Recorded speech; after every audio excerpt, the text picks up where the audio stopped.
Louise of Sophia, and this is my video tutorial to make the Serena Saddle Bag pattern. It's a pattern I wrote back in 2020. It's still a firm favourite, and this is the first video that I've made for it. It features in my October box for my brand new subscription box called the Busy Bag Maker. So I thought it was high time I made a video for it. This particular bag that we're making is slightly different from my original pattern. I don't include a carry handle like in the original, and also I have a bonus add-on pattern to include a front pleated slip pocket. So let me just show you the bag. I've made it here in quilting cotton.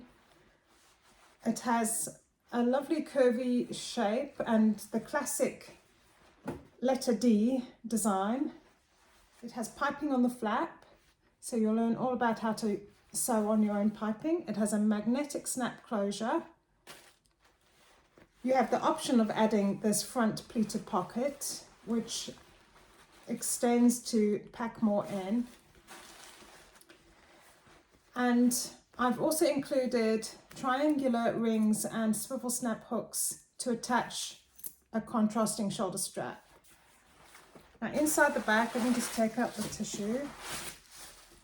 You have the option of adding a slip pocket on the one side, and I show you how to make a zipped pocket on the other side, which is also has a contrasting lining. It's a lovely little bag to make. It packs more in than you think, and it has a lovely curvy shape. And I've made so many of these in different fabrics. For this particular tutorial, I show you how to make it in quilting cotton, which is domestic machine friendly. I've also made it with a combination of cork or faux leather and vinyl and laminated cotton or canvas. So it's a very versatile pattern to make in a combination of different fabric types. And it's part of my Busy Bag Maker box, where every second month you'll receive all the supplies, the fabrics, interfacing, and the hardware, plus the instructions to make a bag of your very own. I've added a link to the Serena Saddle Bag pattern in the description below, and also a separate link to download the optional add-on slip pocket along with the instructions to do that. So let's get started. Once you've cut out your paper pattern pieces, before you even start cutting into your main fabric and lining fabric, I'd strongly suggest cutting out all your interfacing pieces first. That way we can plot out on the fabric where we want to feature certain parts of the print. So for the exterior of the bag, you'll need interfacing for the flap, the main body, front and back, the side pieces, the gusset, and the slip pocket. For the exterior of this saddle bag, I'm going to be doing a contrast strap, so I don't need to worry about leaving enough fabric for the strap. All I need to do is cut out the flap, the front and back, the front slip pocket, and the side gusset pieces. So I want to be able to feature one of the peacocks on the flap. So I've created a slight fold, a crease line along the peacock, and I've done the same with the interfacing piece. Let me just make that a little bit more defined. Created a central crease, and then you line up the creases to get the bird as close as possible to the center. And what you need to do is make sure there's enough fabric above the bird, because this is where the bag flap will fold over at this line, where the curve starts. So it doesn't have to be perfect, as long as you know that you're going to get your bird showing up somewhere on the flap. And you could even decide, while I don't want it to be centered. I want to feature these two little birds as well. So you would just move your flap along. But this way, by plotting it out with your interfacing pieces, you can be sure that you have enough fabric for all the pieces. I'm going to center my bird on the front as best I can. And then once you've got your flap piece in place, once you're happy with the position, you can start popping all the other pattern pieces, the interfacing pieces, onto your fabric. The back of the bag is also a great place to feature another print. So I'll be putting one of the birds on the back as well. So let's get a bag back. And this one's not going to be centered. I just want this chap to show up on the back of my bag. Then for the front of the bag piece, it's not so important to have any feature because we're going to be covering up the front with a slip pocket. So I'm going to pop this piece just above the back of the bag.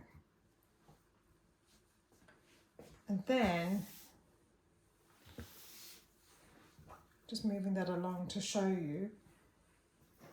Here's the slip pocket front piece, and I'm going to pop it over this peacock so that when you open the flap of the bag, you'll have a peacock underneath. And then here's the final gusset piece, which I'll just pop on the end, which will be sewn to the other gusset piece. And then you've still got a little bit more fabric to play with if you want to make a matching accessory for your saddle bag. So let's just run through all the pieces that require interfacing in this project. You've got your 2 exterior gusset pieces and your 2 interior gusset pieces. So I'll pop those to one side. We've got our shoulder strap in 2 pieces, and I've used the contrast lining fabric for my shoulder strap. Pop that aside. And then I've also decided to make the strap tabs in the contrast fabric. So here's the flap. Remember we fussy cut the flap so that the birds feature on the front.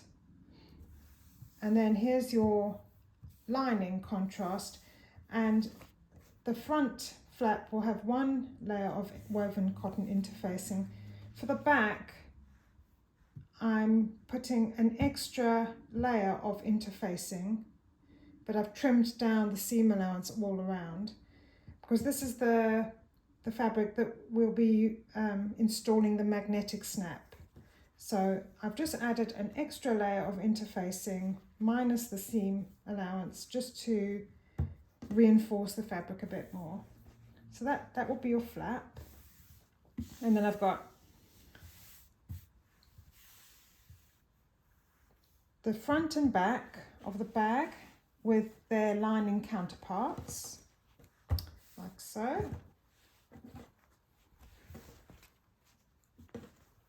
And then we move on to the pockets. This is your front slip pocket, and we'll be using the terracotta fabric for the lining. There's a slip pocket to go inside the bag with the terracotta lining. And then finally, we've got 2 little pieces for the zipped pocket inside the bag.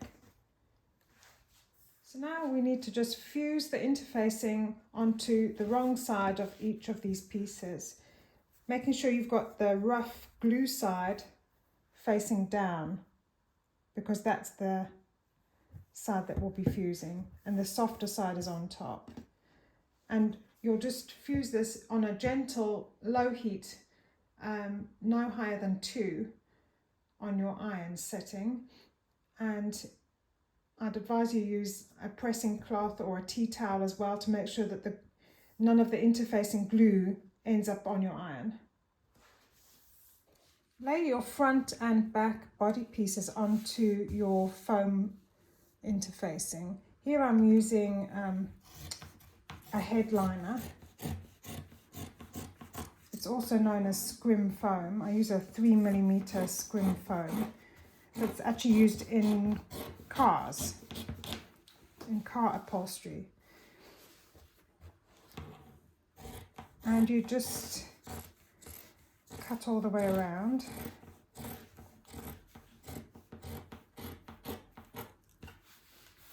I find it easier doing it this way than using the paper pattern piece to cut the foam on the fold. It's much easier to cut it when you've cut out the fabric piece first.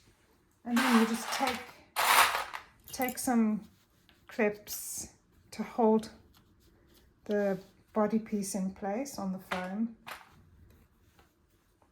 making sure it's nice and smooth. And then we'll be taking this over to the sewing machine and doing a longer baste stitch within the seam allowance at 1/8 of an inch seam allowance around the curved edges. You can also run a zigzag stitch across the top to flatten out that top seam a bit. So here I've just baste stitched all around the edges of the front and back body pieces, ready for the next step. Take your two front pocket pieces, the exterior piece and your lining piece, and you're going to put them right sides together, lining up the curves and the long top edge. I'm going to add some clips to the top edge and stitch these two layers together at 1/4 of an inch seam allowance. So we're only stitching along this top edge. Okay, so there I've stitched along the top edge only. Then you separate the pocket and you need to then press the pieces away from each other, so with the wrong sides together, and we need to give it a good press. Sometimes it can help if you open up this seam allowance first and press that first and then fold over to get a neat crisp top edge. I've given the pocket a good press, and now we're going to take it over to the machine and just top stitch along this top edge. Now in the original Serena Saddle Bag pattern, you add your magnetic snap to the front body piece, but because we're adding a slip pocket, we need to add the magnetic snap to the front of the pocket instead. You'll need the female side of the magnetic snap, the socket side, and you'll also need your washer. And if you have some scraps of interfacing or Decaville light or any interfacing, even the double layer of the ordinary interfacing will do. So now we've top stitched the pocket. You need to separate the front from the lining.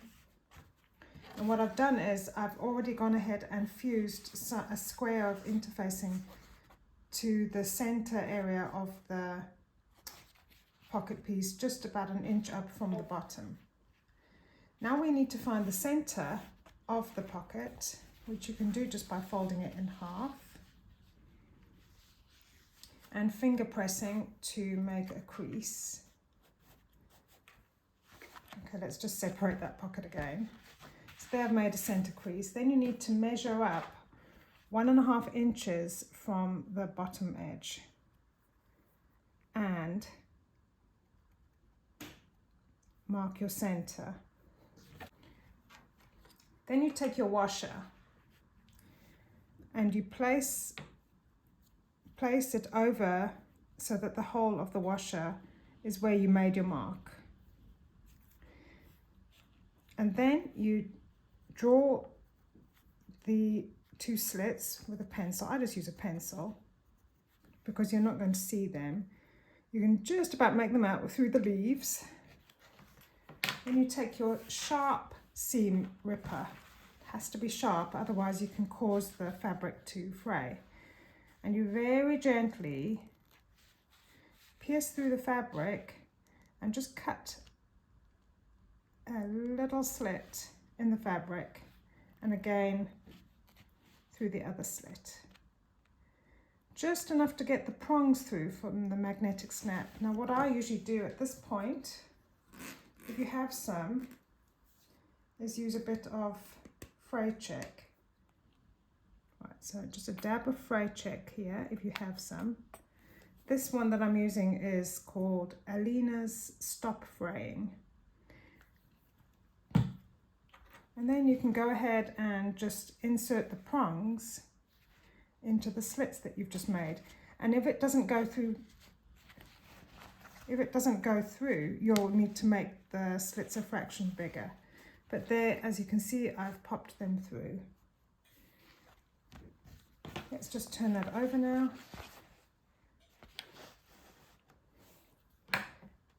And then you can pop the washer on, bend the prongs over, and because you've got that extra interfacing there, it will help it not poke through the fabric. Then what I like to do is add a second square of interfacing on top. So I've gone ahead and fused a second square of interfacing over the back of the magnetic snap, but just being careful to only fuse along the edges. You don't want to place your iron directly on top of the magnetic snap because you can actually demagnetize it. And then you just match the layers again of the front and back of the slip pocket, and we're going to baste all the way around the edges. So I'm going to add a few clips.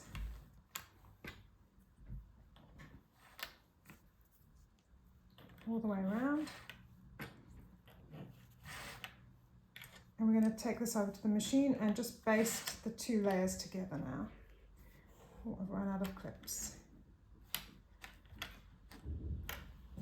So I'm going to baste around the whole of the pocket to attach the lining to the front.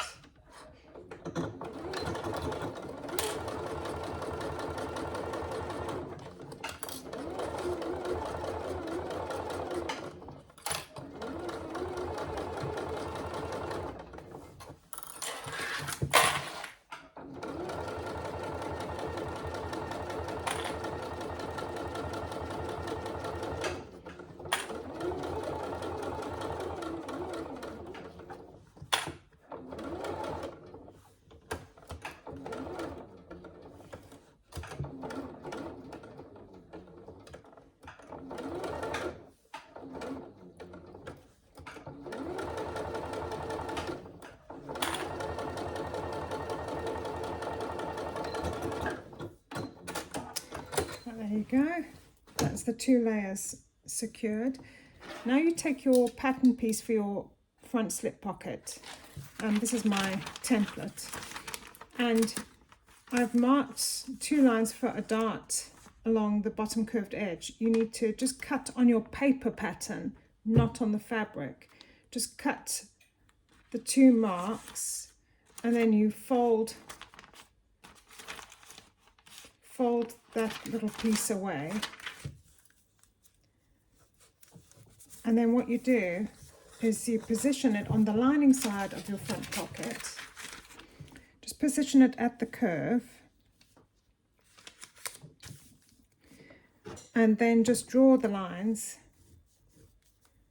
right up to that point with chalk or a pencil, and then you flip it over and do the same on the other curved edge.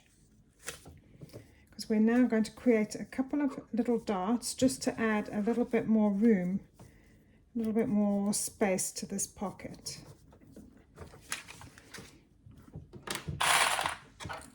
So So you can use a pin now, or you can use clips, and you just,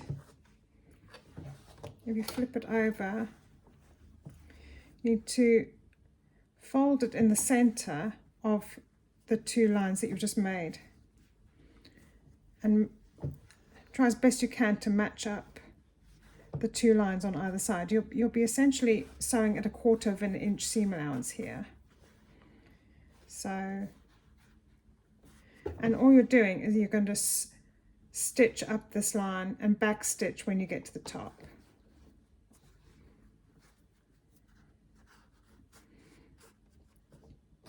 I'm going to just hold that down with a little peg.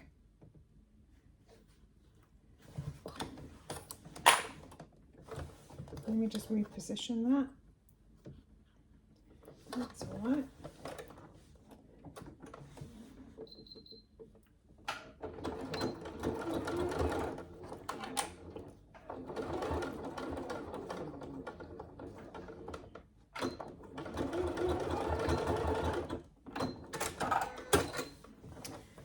And then we'll take this over to the iron and just press that seam out a bit. It's just to give it a bit more depth. Then we do the same thing on the other side. We bring those two lines together, folding the exterior right sides together, and you're just wanting to line up those lines as best you can. Doesn't have to be perfect. Okay.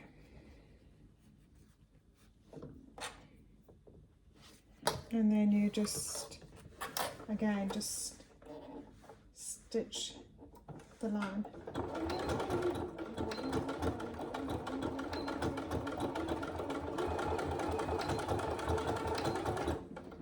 So now you've got a pocket with a little bit more body.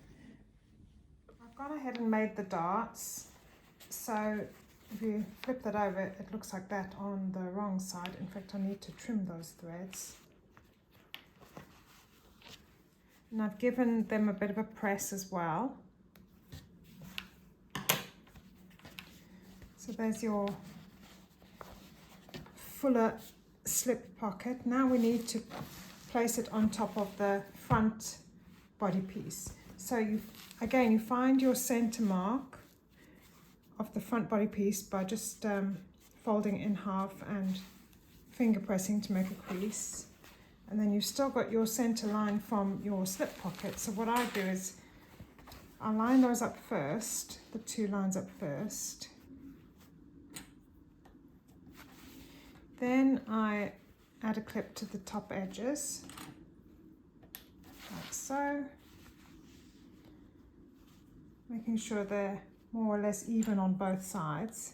You can even measure with a ruler, and then just match up the raw edges along the curve as best you can. And as you can see, there's a bit more definition, a bit more poof in the pocket. We'll just do this side. Just work your way around the curve. Add as many clips as you like. It's not going to lie flat. The pocket isn't meant to lie flat. It's supposed to have a little bit of poof to it.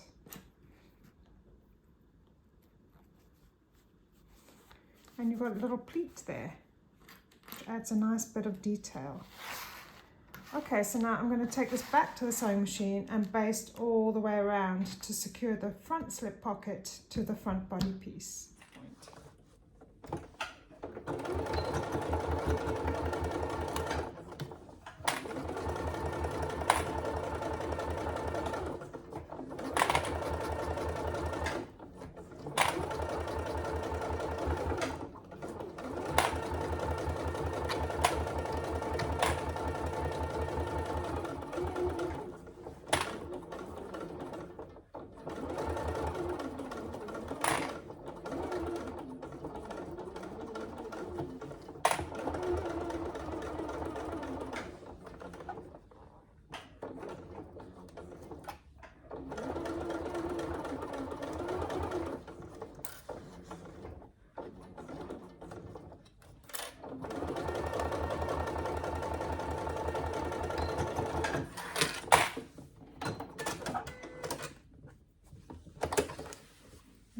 have a nice neat slip pocket for the front of your bag.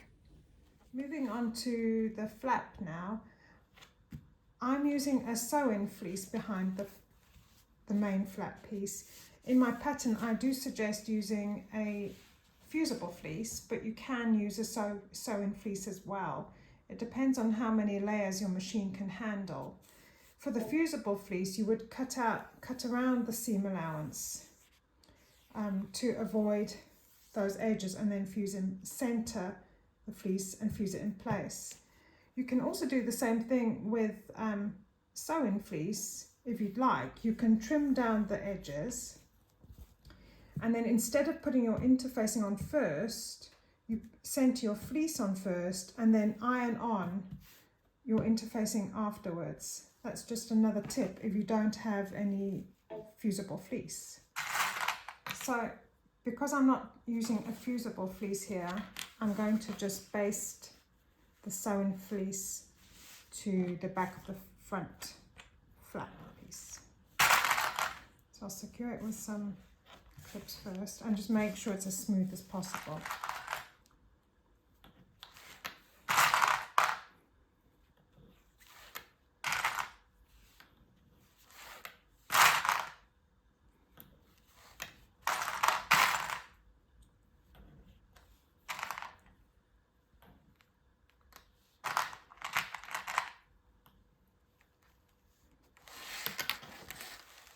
And all you need to do now is baste around the sides and up to the top. You can always leave a little bit at the top and trim down that fleece before attaching the flap to the rest of the bag. We're now going to add the other half of your magnetic snap to the lining side of your flap piece.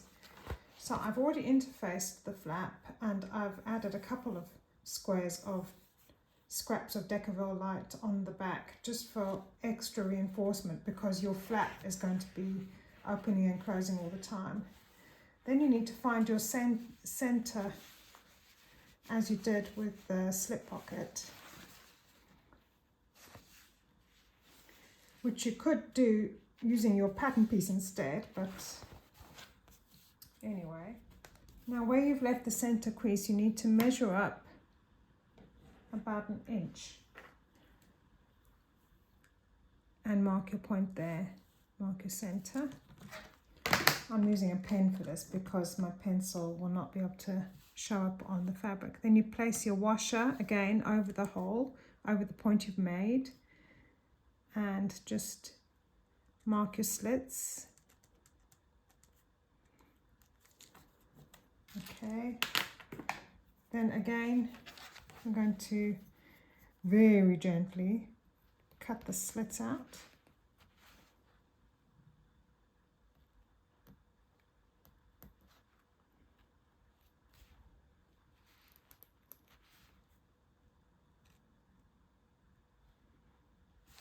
I'm going to add our fray glue to this, just a little dab. I would usually let this dry a bit before adding the snap, but for the purpose of demonstration, I'm just doing it straight away. Then insert your prongs into the slits you've just made, like so. That's all nice and even. Then you place your washer on top, bend the prongs back. Sometimes the prongs can be a bit stiff and you might need a pair of pliers, or you can even use the back of some scissors just to press them out a bit better. Then I'm going to add another little strip of the scrap of interfacing onto the back of that. And now it's time to add some piping to your front of your flap. Now you can either make your own piping using bias binding and some piping cord, like this one. I think it's about this is about 4 millimeters. I'm using some pre-made piping, and I've picked out the blue from some of the leaves on and the flowers. So you need to make sure the piping colour complements your front and back of your flap. You could even pick out a coral or a sage green or a dark grey. I've gone for blue for this one. And all you do is, starting from the top edge, and I always let the piping trail over the edge a bit at the top, about by an inch. You're matching up the raw edge of your piping to the raw edge of your flap, and then you just clip it in place, making sure that you ease it around those curves. Because it's fabric that's been cut on the bias, there's a bit of stretch to it, so you can use it around curved edges. It's a really nice way of adding definition to a flap, or if you've got a plainer fabric, you could add a pop of colour. And it also omits the need to top stitch your flap edge, which can be very handy on a curved edge like this, because top stitching along a curve can be quite tricky to keep straight. Just work your way around slowly. Just making sure that that raw edge is as smooth and flat as possible.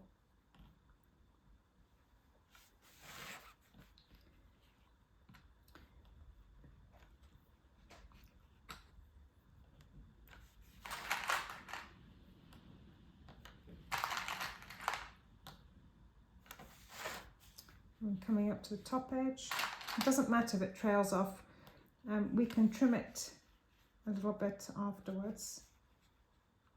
Okay, I can see there's a join mark there from where the bias binding was attached. Now we can take this over to our machine and start sewing all the way around. To sew on the piping, I suggest using either a zipper foot, or if you're lucky, a piping foot, so that you can get as close as possible to that piping. Now what I do is, because we're going to be attaching this to the lining of the flap, I use a longer basting stitch to get the piping in place initially, and then I'll shorten the length of the stitch when I attach it to the lining.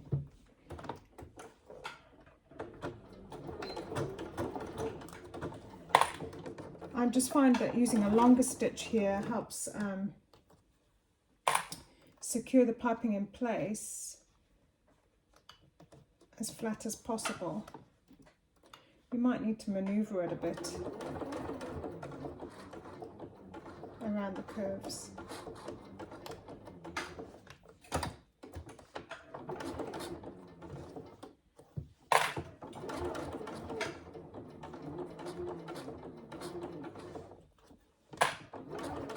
It's one of those things you've got to really take your time over.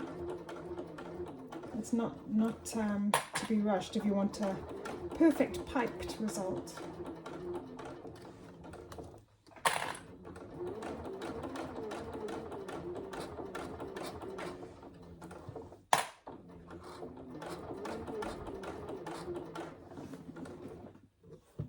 You want to make sure that the raw edge of the piping lines up with the curve of the flap.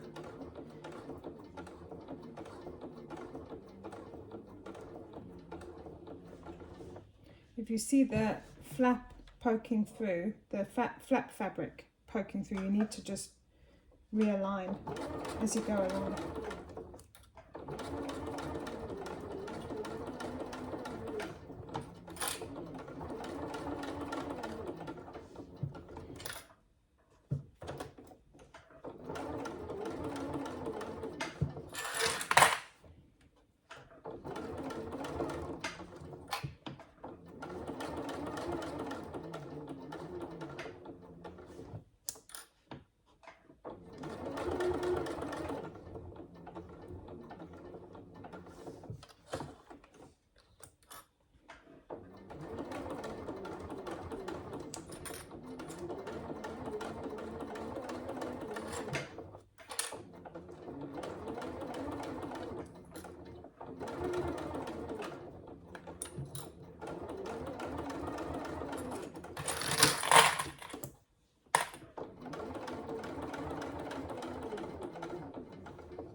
go.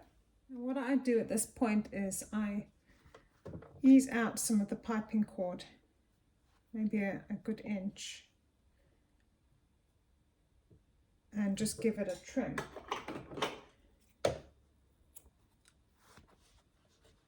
Just to flatten out that top seam. And I'll do the same on the other side. Actually, I'll just trim that lower. You just ease it out. It just makes things easier when you are sewing the flap to the body. Okay.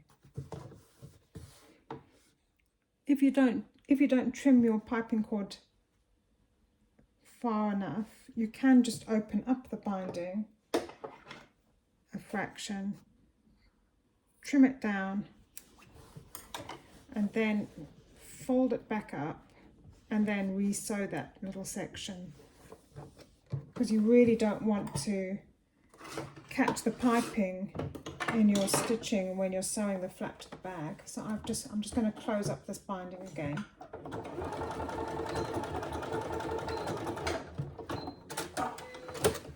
So if you see there's actually no piping cord in this section, and over here it's just fabric. It's a neat trick to cut down on bulk. I'm just going to cut away a bit of the fleece that's peeking through before I attach the front flap to the lining.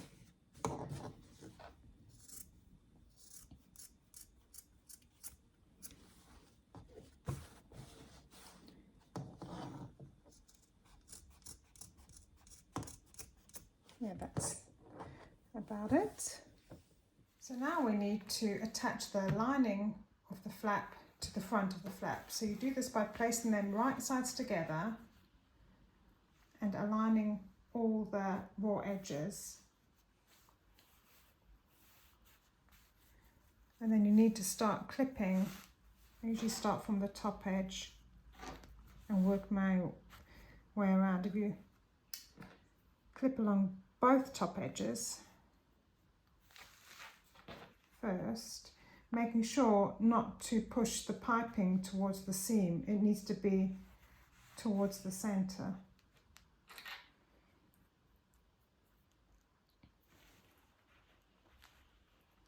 And just work your way around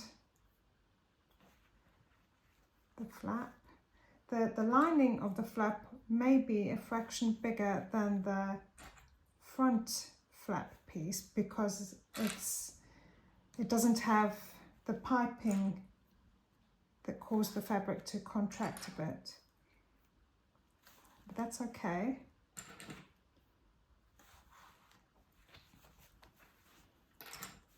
Just line those raw edges up as best you can, and making sure there's no puckers.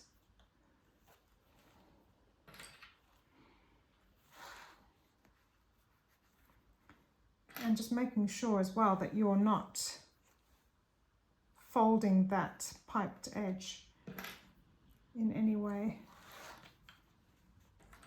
Just need to keep it as smooth as possible and feel with your fingers as you're going around.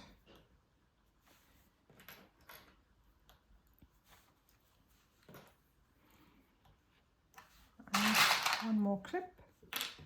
Yeah, the piping here seems to be shifting outwards, so I'm just going to double check it's secure.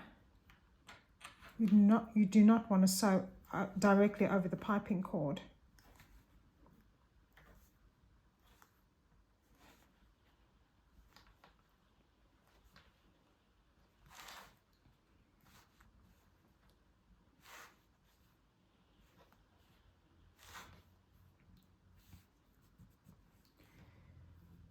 Now, depending on the width of your piping,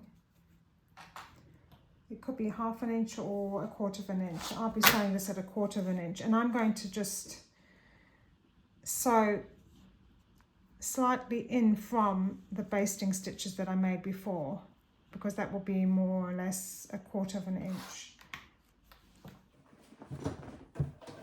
You really need to take your time over this part back stitch at the top, and then slowly make your way around. You'll need to feel where the piping cord is so that you don't catch it in the sewing. And then just sew a fraction in from your basting stitches. It doesn't matter if your lining is bigger than your main flap, because we'll be trimming down the seam allowance afterwards. Just make sure you don't sew over the piping cord.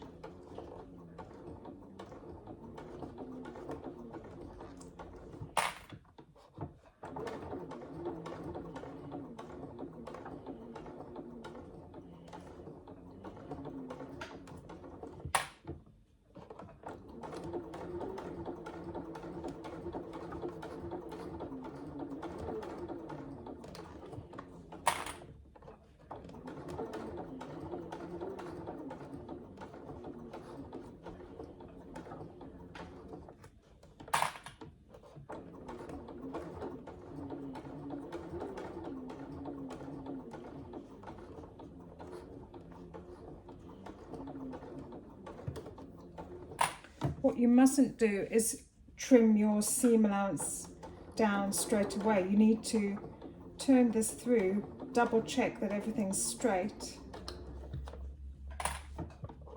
and then you can trim down your seams.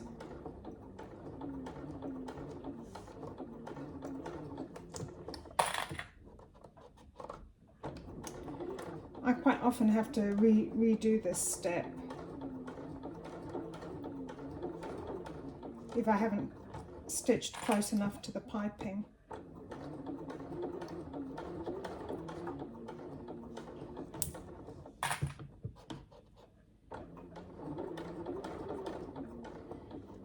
I still think it's a clever way of not having to top stitch,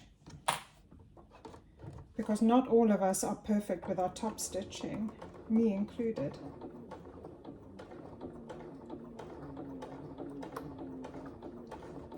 We're almost done.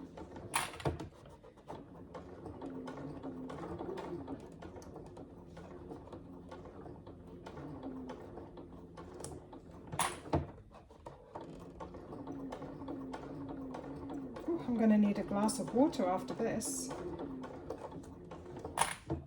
I'm so thirsty from all the concentrating.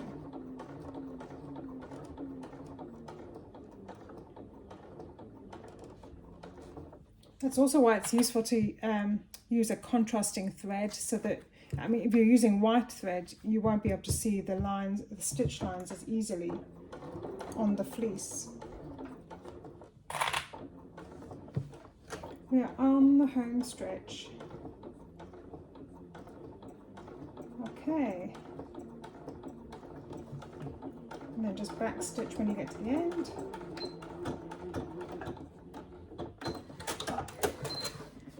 Let's just check we caught it all in on the other side. Yep. Now, before we trim anything, turn it through and let's have a look.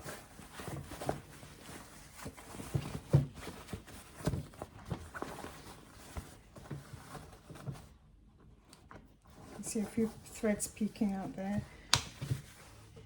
You could give it a press and see what it looks like. If you have any gaps, like, well, you can give it a press, but if you have any gaps where you can see more of the fabric than the piping, you can go ahead and stitch a bit closer to the, it's usually the curved edges that need redoing. But it's looking pretty.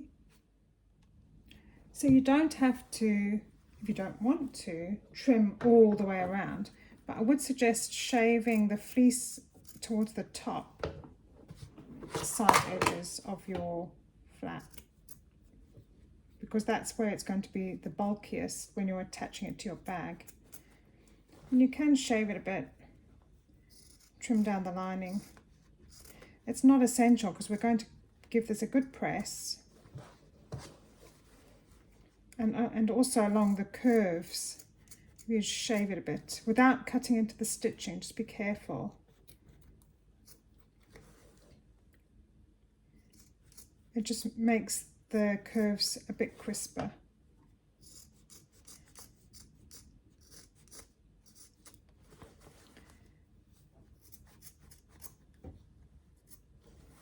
Let's try and do the same with this side.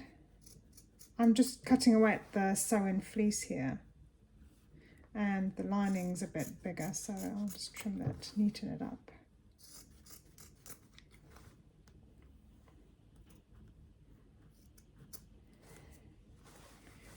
And the top edge, let's just get rid of a bit of the fleece on the top. Like so. You can also trim about 1/8 of an inch or 1/4 of an inch of fleece at the top. And then we'll be turning this through, giving it a press, and then we'll be baste stitching the top of the flap anyway. So the fleece is not going to go anywhere. Just makes things easier at the end. Not done a good job of that. Let me just get my smaller scissors and shave away.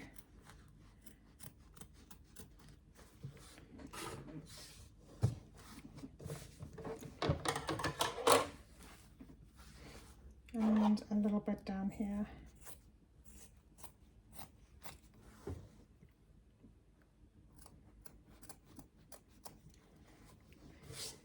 I like to think if it's neat on the inside, it'll be neat on the outside as well. A little bit more here, just where the curve is. And then we're going to take this over to our ironing board and give it a good press. Let's just turn it out again, now that I've adjusted the stitches. And we'll give it a good press, but just make sure you don't iron over the magnet. We don't want to demagnetize it.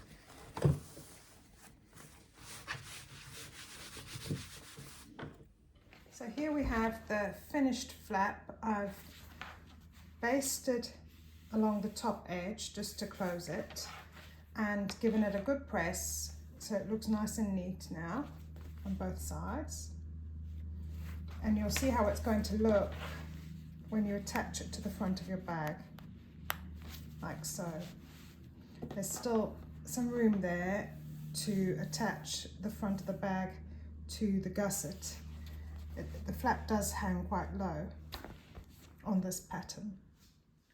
Take your 2 exterior side gusset pieces, and if you're using a directional print like mine, you need to make sure that they're in the opposite directions when you've sewn them together, so that this side will be running up one side of the bag and this side will be running up the other side. So just place actually it's the longer short edge, right sides together,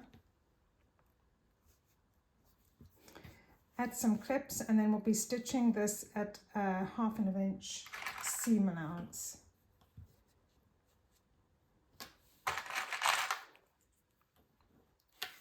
And while you're at it, you can do the same with your lining pieces. Again, this is using directional fabric, so the flowers are going in 2 different directions here.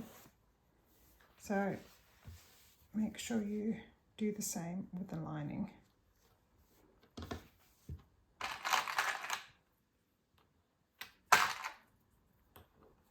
Right, I've attached the 2 gusset pieces together, and I've pressed the seam open on the back, and now I'm laying this long gusset piece on the foam interfacing, and I'm going to cut all the way around.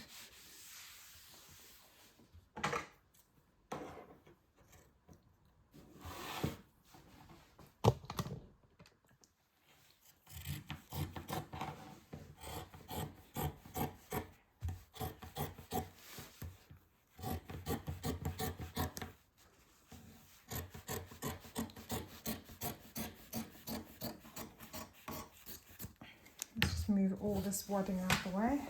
It's taking up all the space.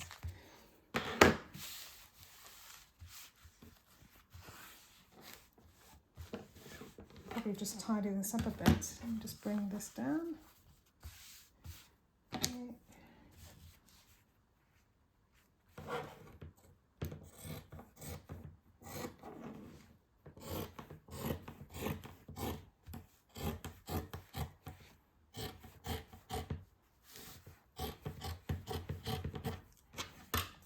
A little bit here.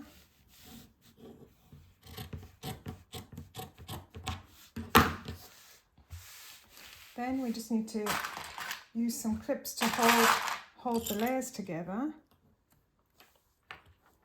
all the way around.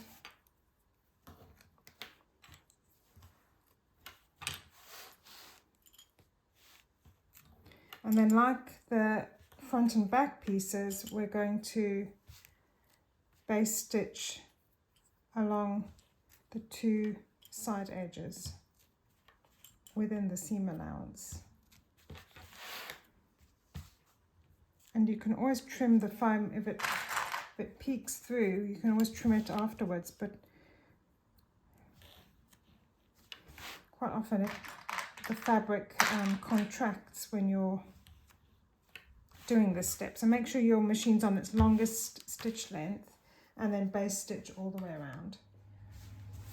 So I've basted the foam layer to the long gusset, and I'd also suggest top stitching on either side of the center seam just to anchor the fabric to the back foam.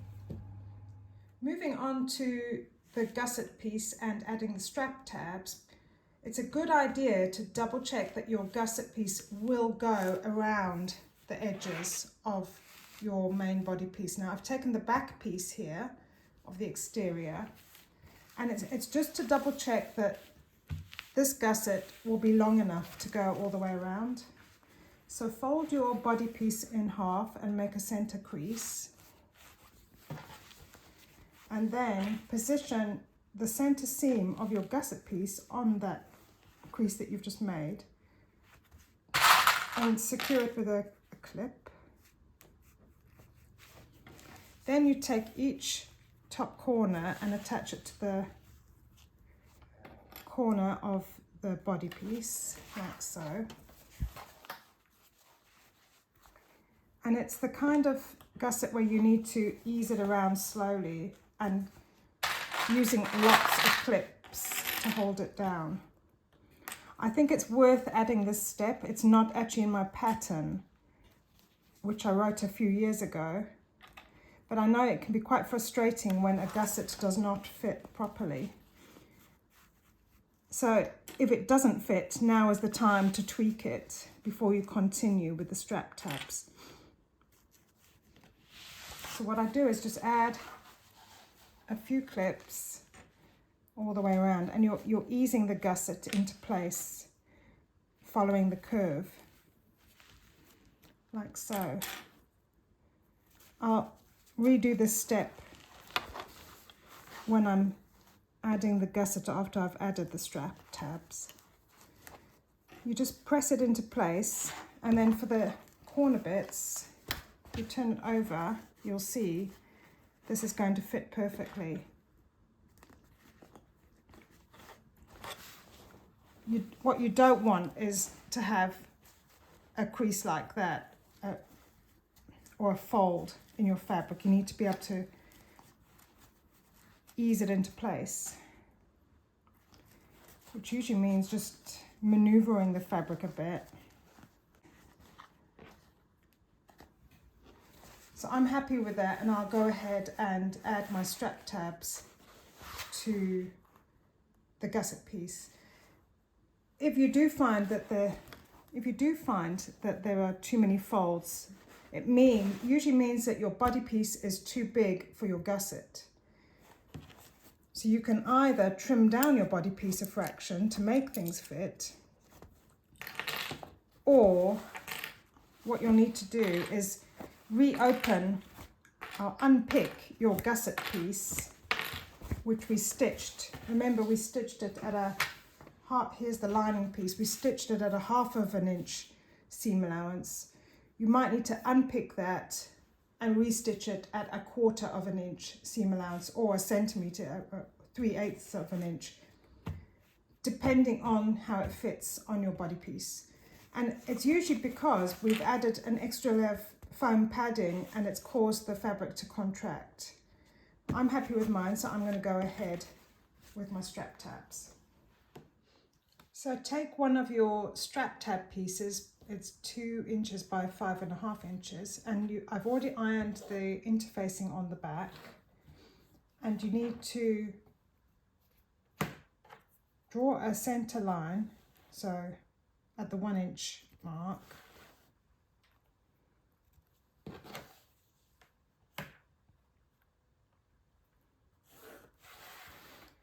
Then we'll be folding the longer edges to meet at the center mark. Whoops. Obviously doing this with your iron. And the same with the other side. Okay. And that will give you a 1 inch piece. Then you fold this in half again, and I've got one here that I've done with the iron. You fold it in half again, so you fold it in the long edges, and you fold the tab in half again to create a center crease there. And then you take each short end and fold it towards that center crease. You can actually hold it in place with a couple of clips just for demonstration. And then you fold the other short edge in to meet at the center crease. And this should measure 2 3/4 of an inch long. And then you take your triangle ring and thread it through one of the folds that you've just made.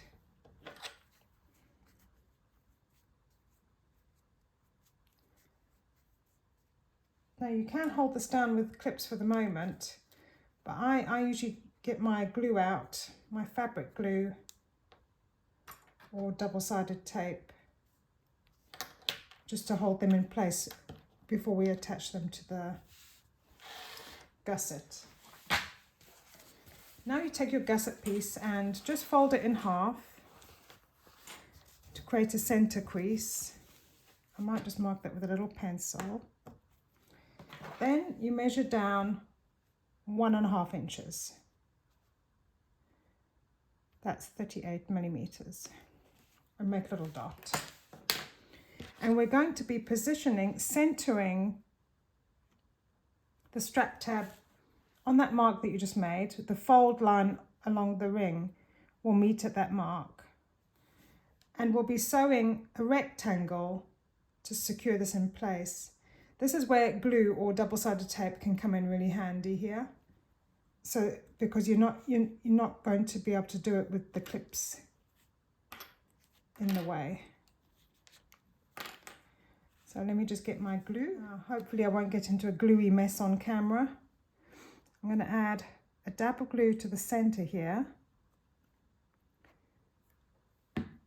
just to keep those edges folded down. Let me just add a bit more this side. Oops. Without getting in a gluey mess. Okay, so there's one side, and then the other.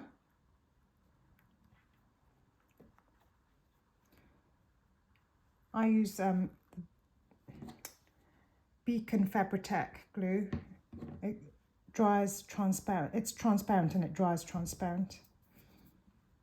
I just want to push this edge in a little bit further. And then I'm going to, oops, I've got far too much glue coming out here now. Just want a little blob of glue just to keep it in place. Ooh. Do as I say and not as I do. And I've just put a center line of glue on the back, and I'm going to flip it over and position it where I made that mark and just give it a good press. You can actually press this with your iron just to help glue dry the glue a bit quicker.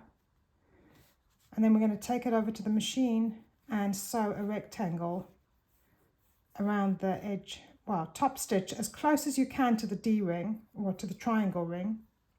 Stitch as close as you can. It can help to use a zipper foot for this step. And you can also add a couple of rivets if you have some to hand.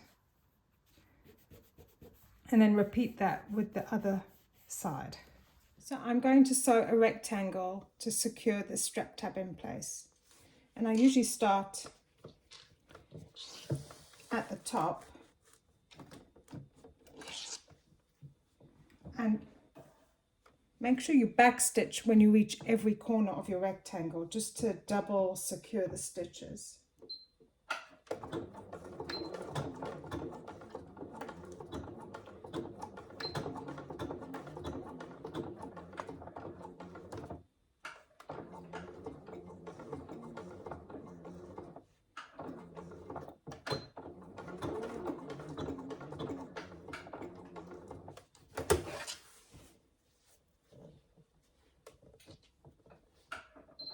Whoops.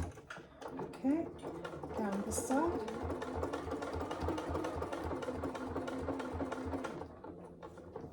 And back stitch. And then pivot.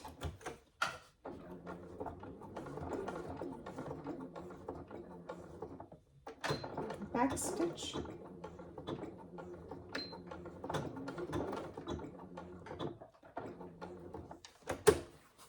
I can see a little bit of the fabric is the underside is poking through, so I'm just going to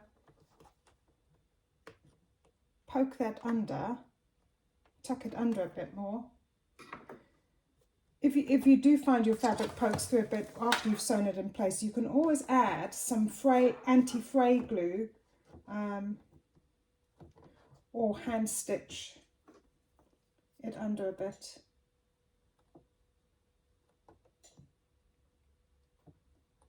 Just do the best that you can.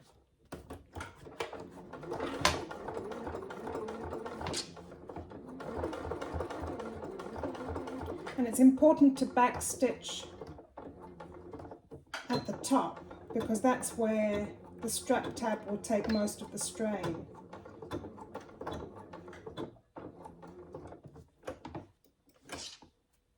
I'll just do one more. Okay, and there we have. That looks all right. And then I've already gone ahead and done the other side as well. Oops. See.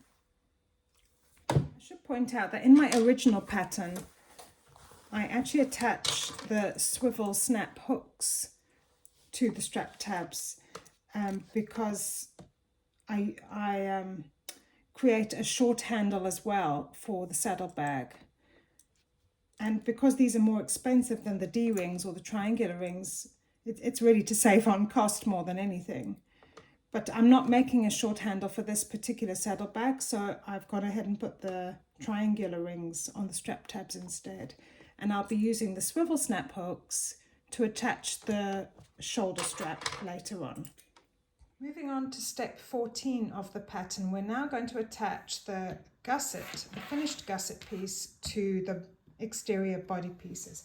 I'm going to start with the back of the bag because it's got fewer layers, and you fold it in half to create your bottom center crease. You can mark that with some chalk if you like.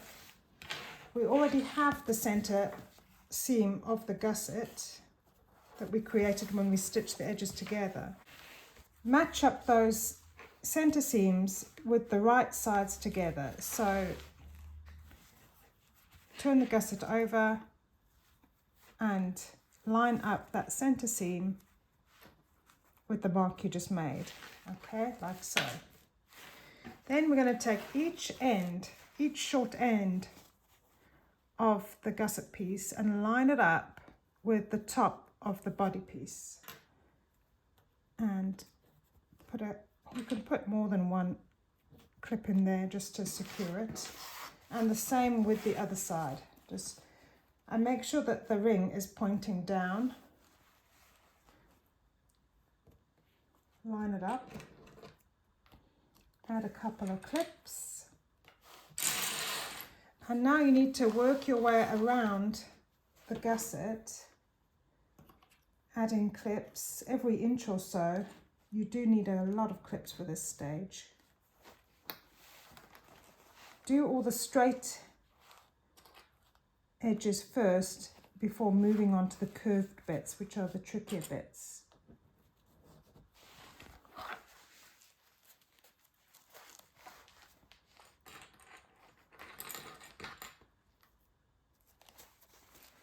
And it's a matter of easing the gusset around the curves, making sure you don't have creases or folds in either layers.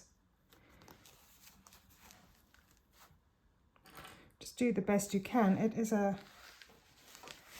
can be a learning curve. Now what I usually do is, after getting the first few clips in, I'll just get a few more in here. Another one there.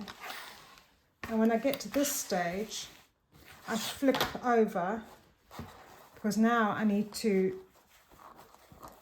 ease those curves in. And it takes a bit of maneuvering to do this. You just have to be patient. And what I like to do is ease the body curve into the gusset, but if you roll it outwards and then back inwards, it usually sorts itself out.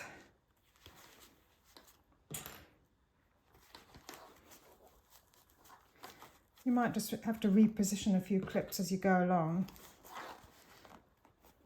but it's coming together nicely.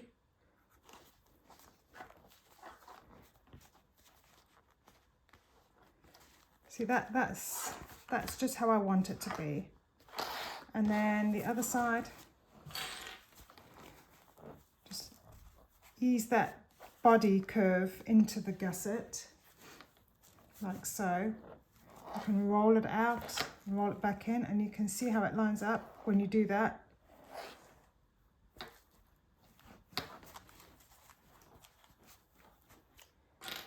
And then you can add your clips.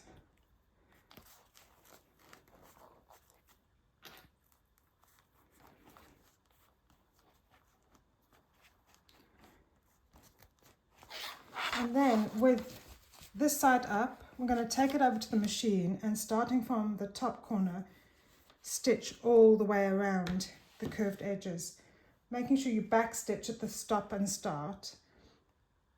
If you're feeling apprehensive at this stage, don't worry, you can do it, but you could always do a basting stitch, a longer stitch, once round in the seam allowance, and then have another go. Do it again with a smaller stitch afterwards. So we're stitching that gusset onto the back body piece now.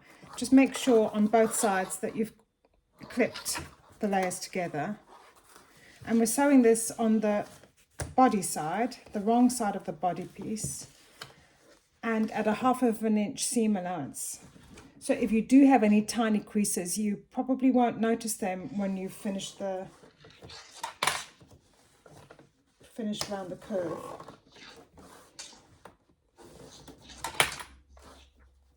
And make sure you back stitch at the top.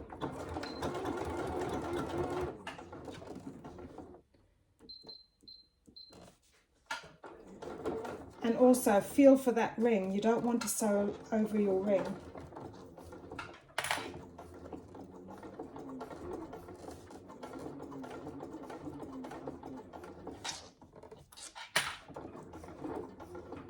And sew super slow at this stage. You might need to use your fingers to keep the layers together as well.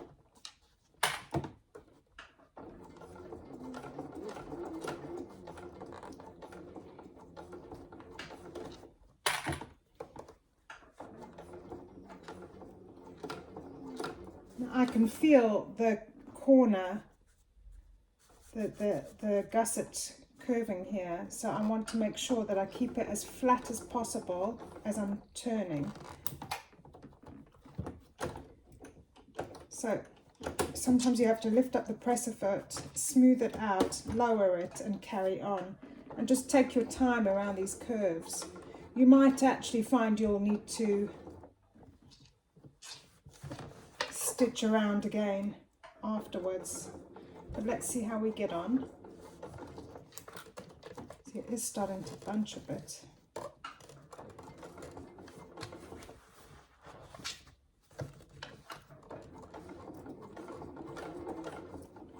And just do the best you can.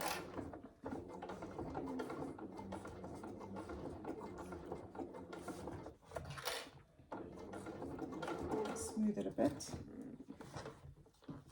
And if you think things have shifted while you're sewing, don't carry on. Just back stitch, cut your thread, reposition and carry on.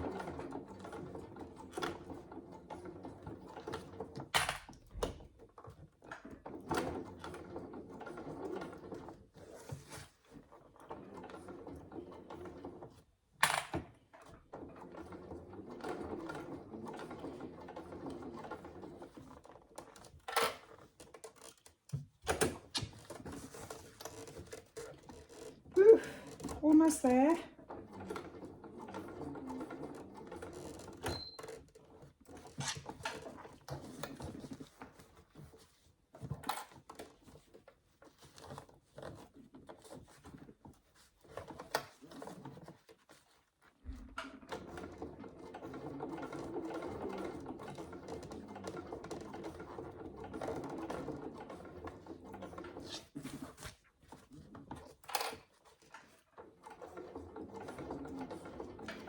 This is also why I suggest making this project with cotton fabric before you venture into thicker fabrics, just to make sure you can achieve the shape and your machine can cope with all the layers. If your machine copes well, you can experiment with other fabrics like faux leather or cork.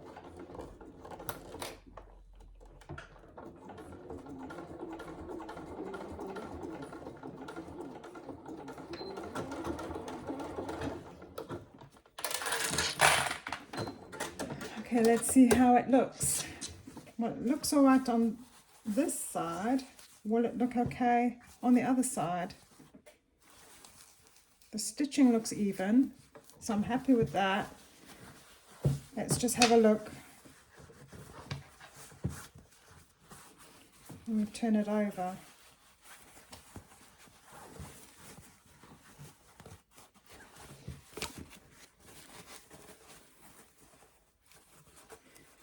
We are working with cotton here, so you might have a few little tiny folds, but actually I'm really happy with how that looks.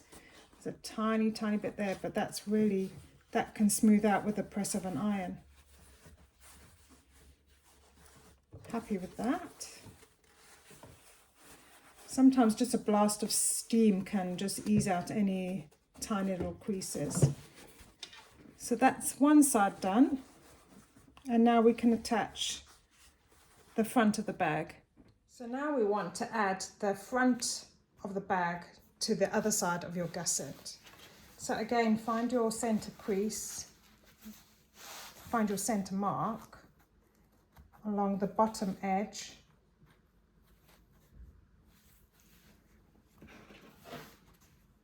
And mark it with chalk. And then you want this to go right sides together with the gusset piece. So line up those center seams just like we did before.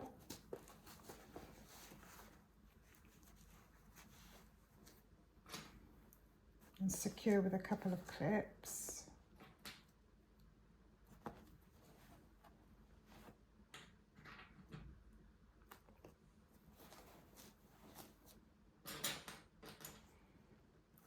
Should go in easier because we've got the shape of the gusset now around the curves of the other body piece. So just line up those top edges as best you can, and again on the other side.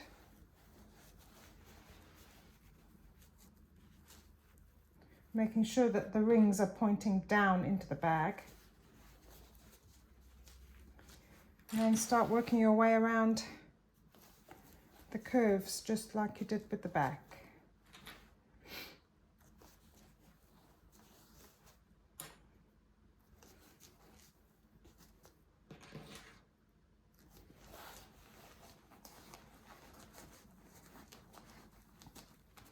And look at that, that's going to fit perfectly, and it's because you've manipulated the gusset around the one body piece. It makes it easier to fit, well, it should make it easier to fit the second body piece. So we're doing okay. You'll be repeating this step when you sew the lining pieces together.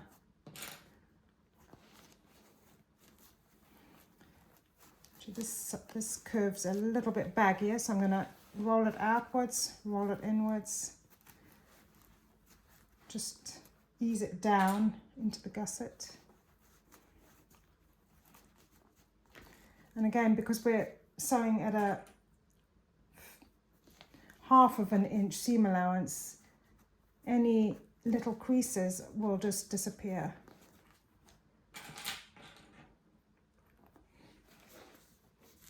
So now again, you take it to your machine, just check that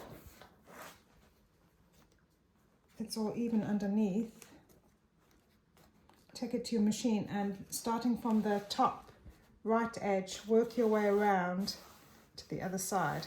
I'm back at the machine, and you need to just squash that gusset down.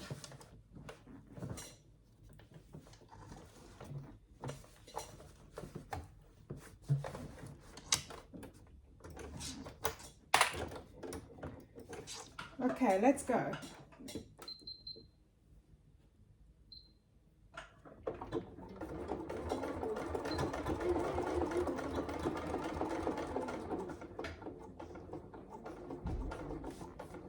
Watch that ring.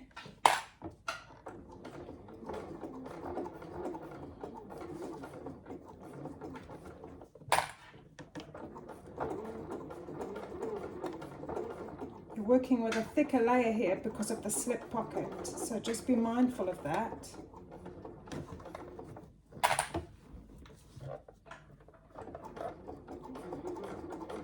You can even backstitch at the top of the slip pocket. But you can do that after you've gone all the way around. It's usually easier. And just squash it round. And I'm using quite a firm hand here to hold the layers in place.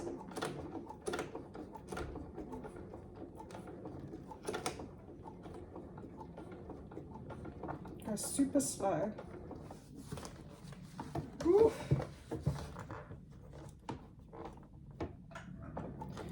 I can feel that I'm coming up to the dart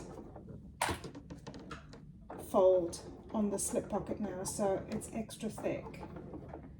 So you can actually run some extra stitches over that area afterwards. You just check when you've turned the bag out. And if it's a bit gapey, then you can restitch it. Shouldn't be gapey. Shouldn't be gapey.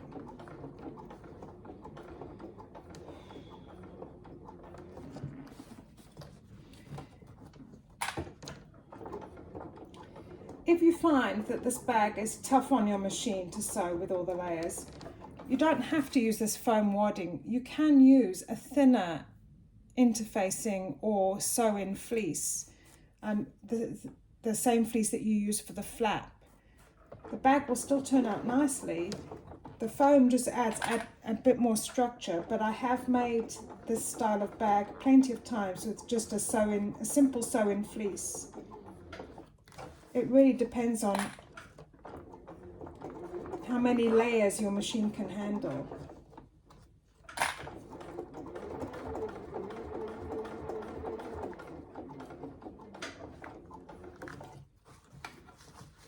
And you know what? I've not even checked how much bobbin thread I've got, so I hope I make it to the end.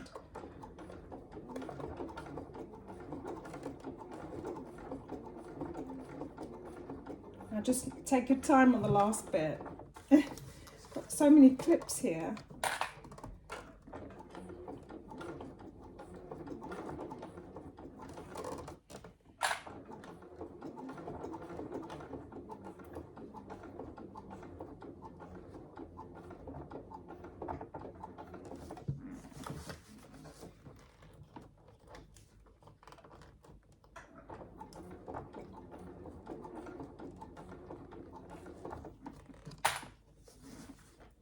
Remember to keep the layers as smooth and aligned as possible for this bit.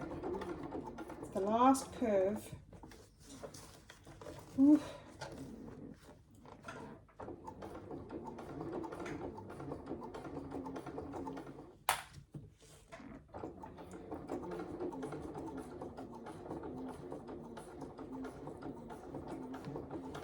And back stitch when you get to the end, okay?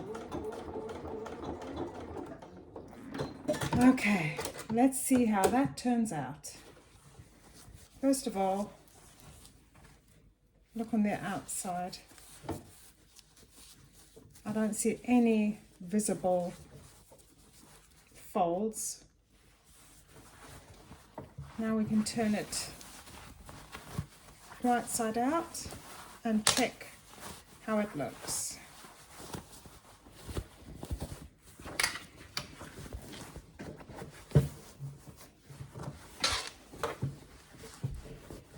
I'll still need to trim down the seam allowance, but I just want to double check that I've sewn the layers okay and that the only creases that appear are from those dark lines.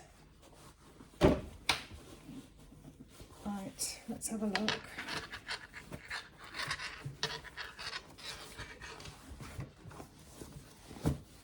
Well, that's looking really sweet. See how it has a nice defined curve to it. It's a proper little saddle bag now. And now we just need to trim down the seam allowance on the inside.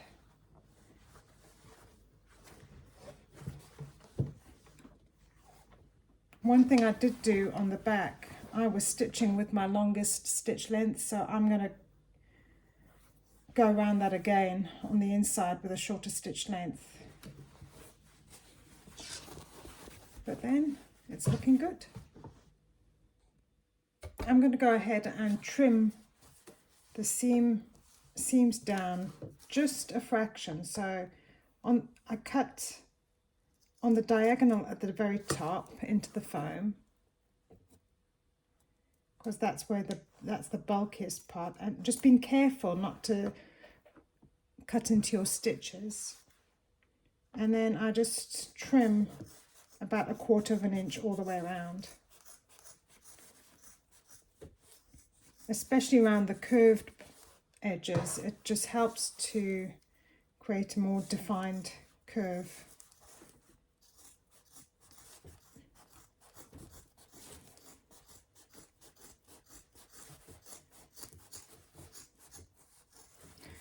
I'm actually just cutting up to the basting stitches from when I sewed the foam to the body pieces.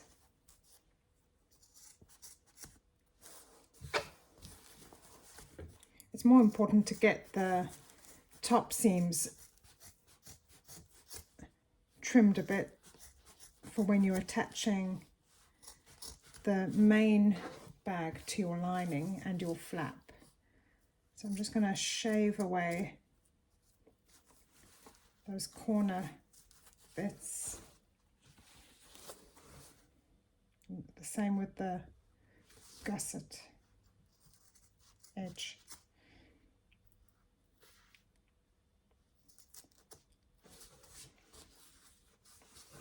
And then the same with the other body piece.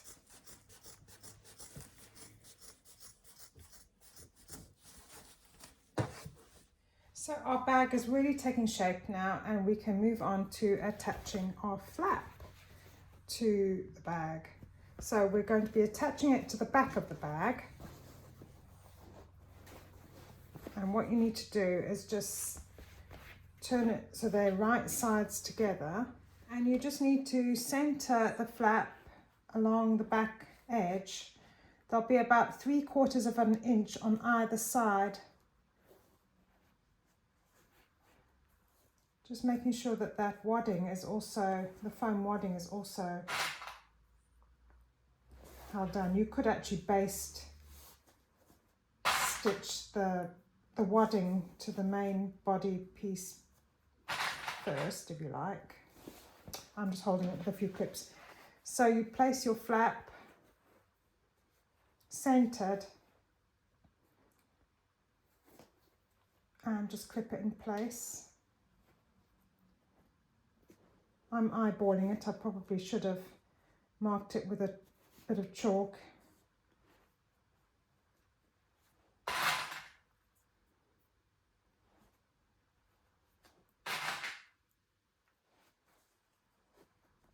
But I usually just measure with my ruler afterwards to make sure that that gap is 3/4 of an inch from the piping, which it is. And just make sure all the layers are neat. Now if you flip it over, it will close like that. And you can check that it will close neatly, which it does. So I'm going to take this over to the machine, and if you have a free arm on your machine, you can remove it to do this step. We're going to be stitching at 1/4 of an inch seam allowance to secure the flap to the back of the bag. So if you are able, remove the free arm of your sewing machine so that you can stitch the flap in place. And I'm doing it with the flap side up, and just position your needle at the piping part, and you want to back stitch at the stop and start, and sewing the flap on at 1/4 of an inch seam allowance. Now, if you feel like the flap is shifting in any way, you could baste stitch it in place first and then stitch it together.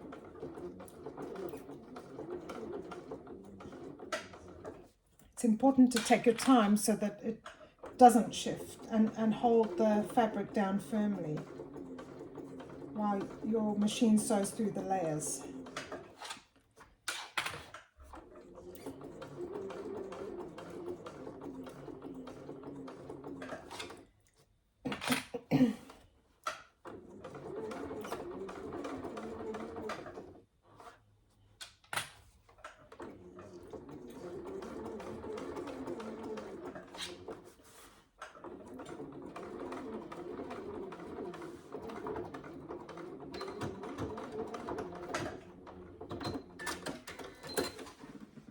So that should be the same distance on either side of the flap. And then when you flip it over, just make sure that there's no fabric peeking through, that it's all been enclosed in the stitch line. And then you can test it out with your magnetic snap.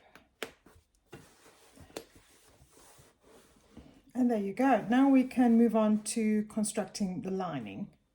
So now we're going to make the slip pocket for inside the bag. So you take your 2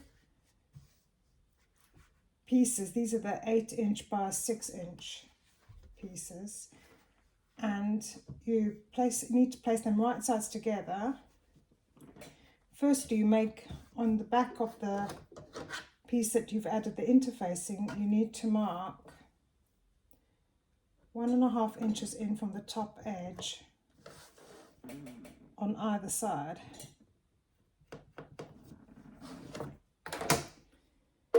Then we're going to place these pocket pieces right sides together, lining up all 4 sides.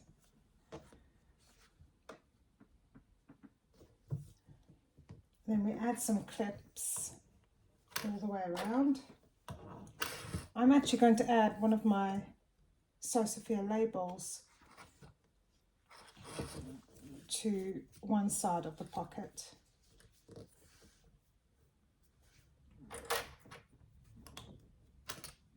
Okay, just continue adding clips all the way around.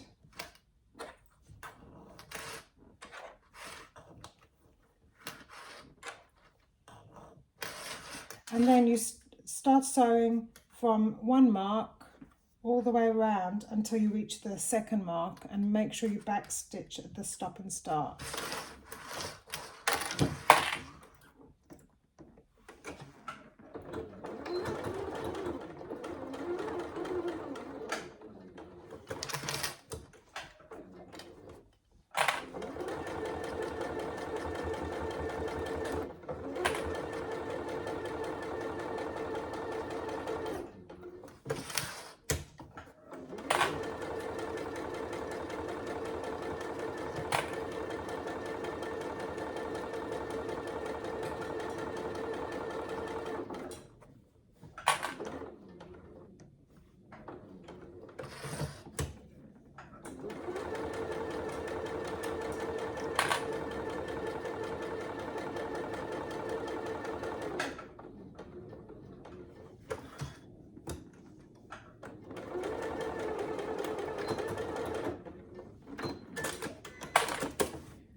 Okay, so I've sewn around the edges and I've left a gap in the middle of the top edge. Now you just need to trim each corner on the diagonal, making sure you don't cut into your stitching.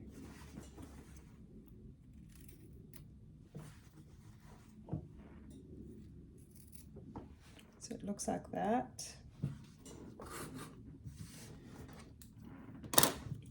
Then you turn your pocket right side out and ease out the corners. You might need a blunt pencil or something to poke out those corners. Let me just get I usually use my sewing machine pointer for the computer part. And then just ease out each corner.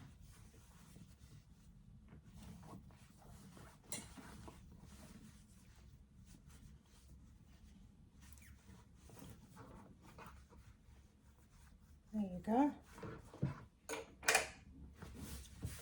And now we're going to give this a good press, and you fold under the top edge and press the seam under, and then we'll be top stitching that top edge to close up the gap. Okay, so I've given it a good press on both sides. It's nice and neat. Now we're going to just top stitch along that top edge to close the gap. So you can set your machine at a longer stitch length for this part, if you like.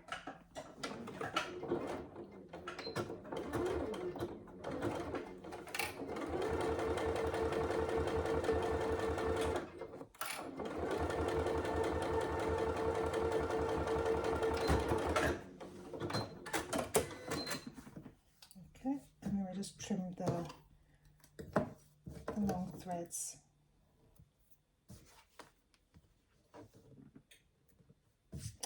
Now we can take a lining body piece and attach our pocket. So now we need to put our slip pocket, attach it to a lining body piece. So first of all, we need to find the center of both pieces. So again, just folding in half, marking a crease. I'm going to actually do it on both sides of the lining because we'll need to do that for the final part anyway. And then again with the pocket, just fold it in half.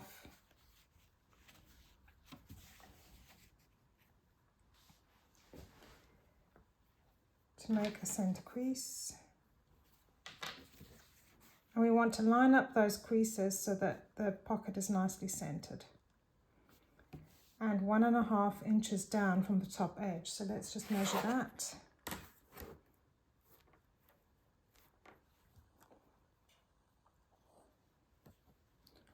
That's about right.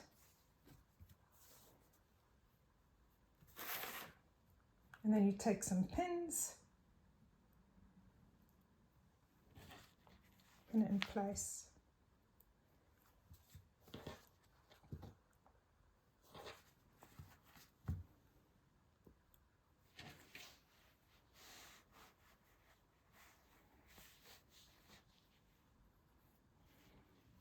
I avoid pins wherever possible, but sometimes they're necessary. Okay, so now all we need to do is, starting from the top corner and making sure you back stitch all the way down the side, bottom and up to the other side. And here I've stitched the pocket in place. Now we can move on to the other lining body and the zipped pocket. Moving on to the inner zipped pocket, you'll need your 7-inch zipper, your other lining body piece and your 2 zip pocket pieces. I've gone ahead and pressed under 1/2 inch on the long edge of each pocket piece. It just makes things easier when you're turning the bag through at the end. Now, again, find the center of your lining body piece. Go ahead and make a chalk line there. Now take one of your zip pocket lining pieces and you need to measure 3/4 inch down from the top edge.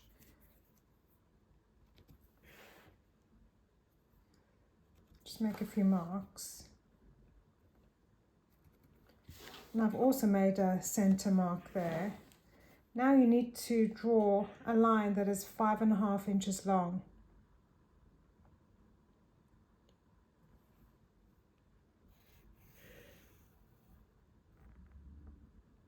Actually, let's just get that right. And then you make a second mark 1/2 inch away from the first line you made. And we're creating a rectangle.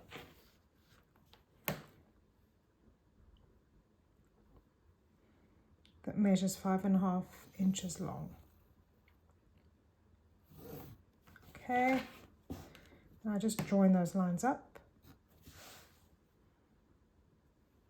And what I like to do at this point as well is just mark a center line.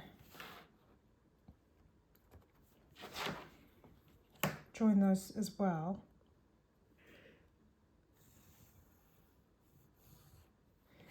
And then I like to, just at the diagonal, up to 1/2 inch on all the corners. Doesn't have to be completely 1/2 inch, it just helps as a cutting line for when you're installing your zip. So again, we need to center the pocket piece 1.5 inches down from the top edge of the lining body piece and just pin it in place.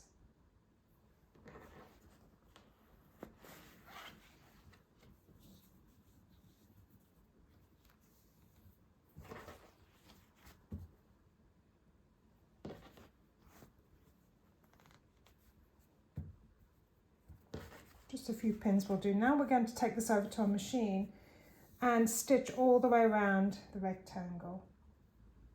So now I'm just going to stitch that rectangle that I've drawn.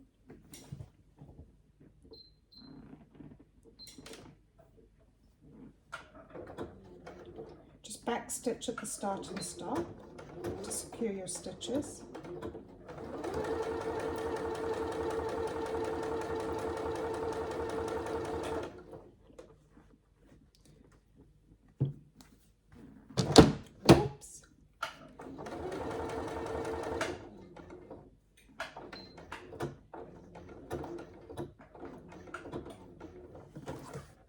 then pivot when you get to the end.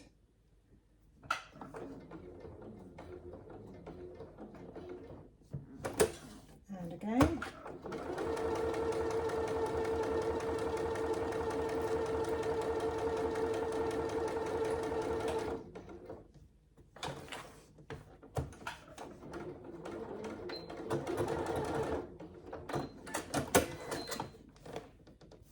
Okay, so there you see I've stitched the rectangle.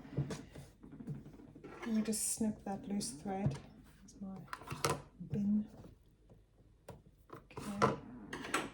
Now you take your seam ripper and you need to poke it through the center line. See, I've made a little gap there. Then you take a pair of small sharp scissors and you need to cut all the way up to that diagonal and into the corners, making sure you don't cut into the stitching.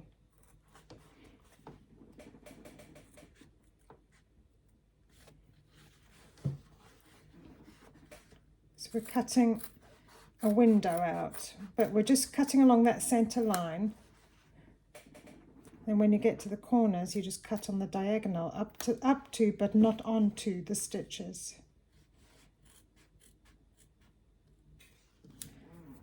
Then we need to take this over to our iron. So you push the pocket through and we're going to be ironing the lining of the pocket through to the other side. I'll just show you here.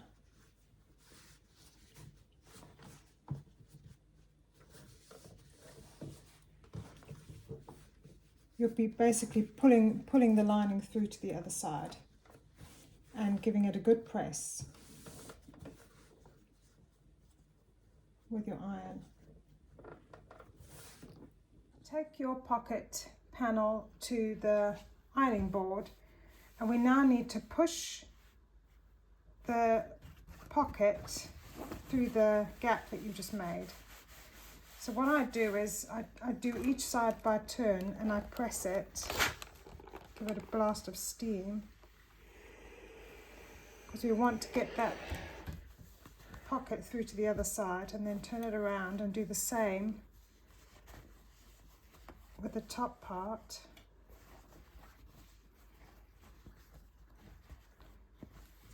It helps to use a little bit of steam here, just be careful not to burn your fingers.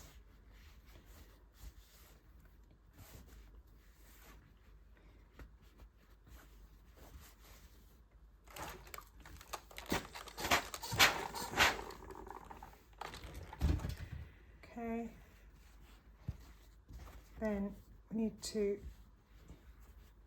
ease the lining through that hole.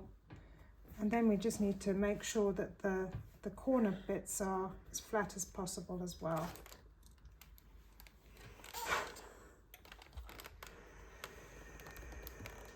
For the next part.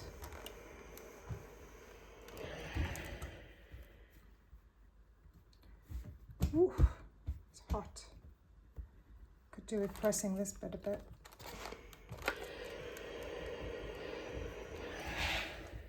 And just look at it from this side. It doesn't matter really if you see a little bit of the lining peeking through. You can add a nice little decorative touch to it. Now we're ready to install the zipper. So we now need to position the zipper below the window. Bearing in mind you might have a metal stop there, you don't want to catch that in your stitches. So you position it right under your window. And I like to use a bit of glue for this part, just to prevent the zipper from moving. You can add a few pins as well. Some people actually just hold it down firmly while they stitch, but I don't risk that. I like to use a dab of glue just to hold it in place while I'm stitching. So I'll put the glue onto the edges of the zip. Just a few dots along the zip.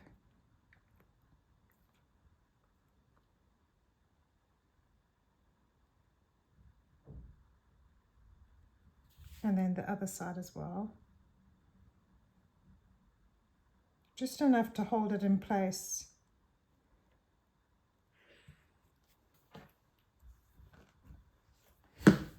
Then I take my lining body piece and just position it over the zipper, making sure that the zip pulled in a bit.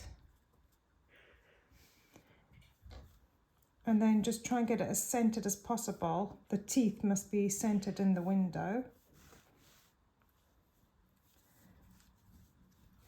And you can actually just give this a press with the iron to help dry out the glue before you stitch it in place. And if you're worried about catching that stopper, you can actually trim that off. But I don't think it's going to be a problem.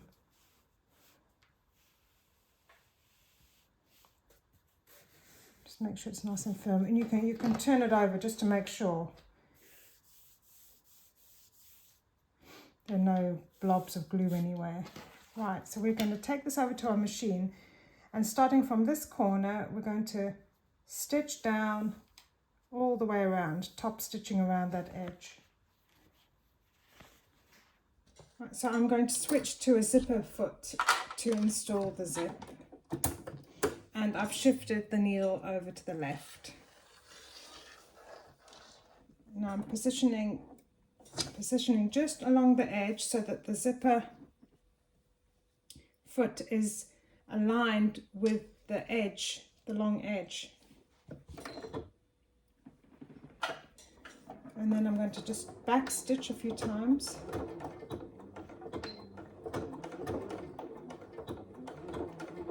And then lengthen my stitch before sewing all the way around the rectangle. And the nice thing about this fabric is it's a busy print, so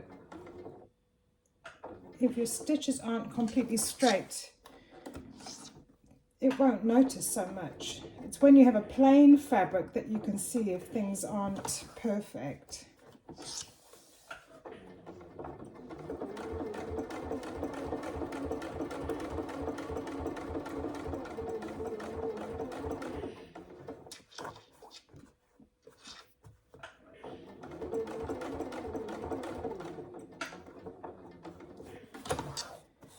Okay, and then just make sure your stitches meet up with the first stitches. You might need to raise your needle and lower it to meet up exactly at that point.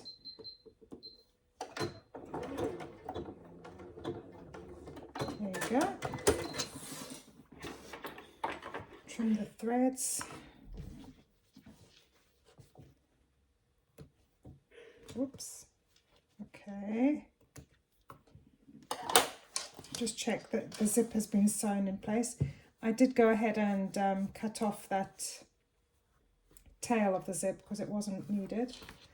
And now we just need to add the other piece of lining to this pocket. I've got the other lining pocket piece, and you want to make sure that the folded edge, the edge that we pressed at the beginning, actually this one's become a bit unpressed, is at the bottom, and just match the top and side edges, right sides together, with the other pocket piece, like so. So you're enclosing it. And then we just put some clips there to hold both layers in place.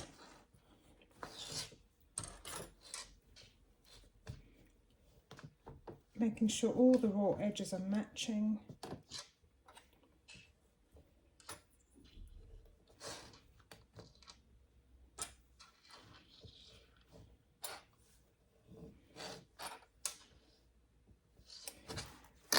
And I open the zipper fraction for this part. We're not going to be sewing the bottom edge In fact, let me just press that under a bit, just to make sure they're aligned. So we're not going to be sewing the bottom edge of the pocket, but leaving that open. We'll be turning the bag through this pocket at the end. If you don't want to do the zip pocket, you can just leave a gap in the lining. I'll show you when we get to that point. So now we're going to stitch from the bottom corner of the pocket up to the top edge, along the top edge and back down to the bottom edge, leaving this side open. And the way I do it, I find it's easier to flip over and hold the lining out of the way, the lining body. So I'll be doing it this way.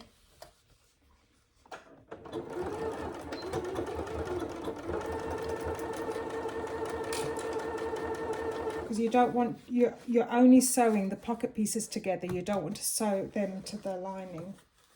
So you're just moving the lining piece out of the way.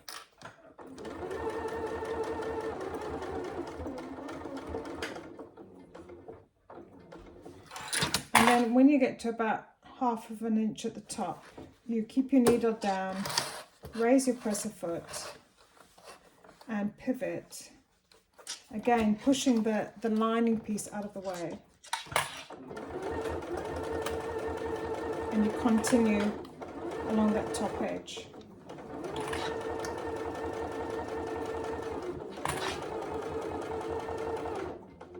Until you get to about 1/2 inch at the end.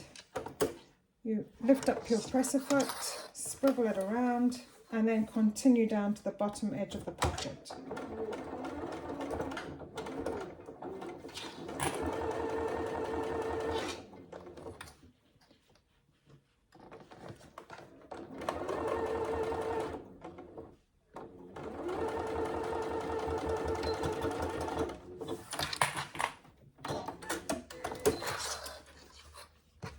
So then, when you open your pocket, it looks like that. At the moment, it's got a nice gap. So we're leaving this open, just remove the pegs. And make sure you have your zipper open at this point. And if you'd like, you can trim the bottom corners at the diagonal. Being careful not to cut into the stitching. It just helps to ease out those corners when we're closing the pocket later on. Now you assemble the lining body just in the same way as you did for the exterior, finding your center point of your gusset and the center point of the bottom of your lining body, lining them up and then clipping all around. So we start in the center of the bottom and the top points.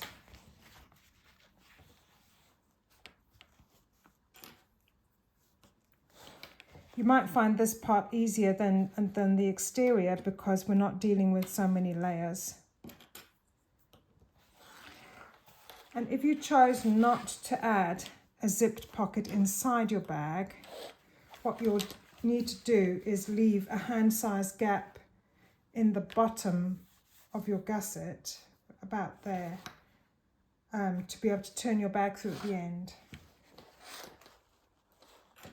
That's how you would do it. I give instructions in the pattern of how to do that. So again, just working your way around the curves, pinning as you go.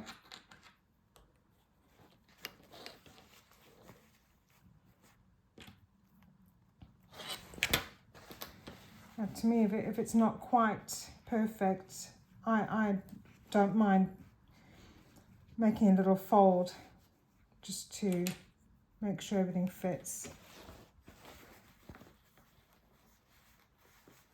You just need to work your way around I've switched back to my normal presser foot, and with the lining side up, I'm now attaching the gusset to the lining body.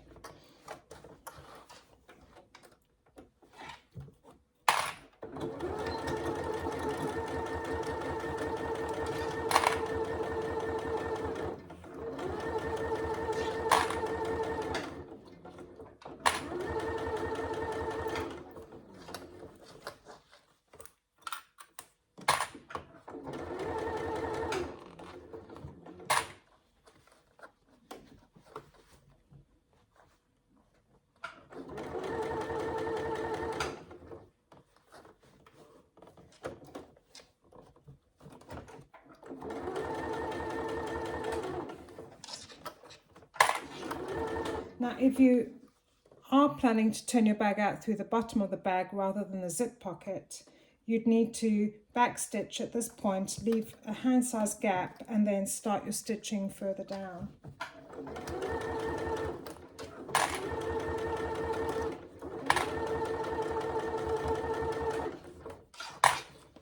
And I'm stitching the lining at a 1/2 inch seam allowance. It is a bit baggier than the exterior fabric because it doesn't have that foam layer. So I've gone ahead and made a couple of tiny folds, like a little pleat fold, just in the corners of the curves, just to make it fit. But it's the lining, so nobody will see this bit.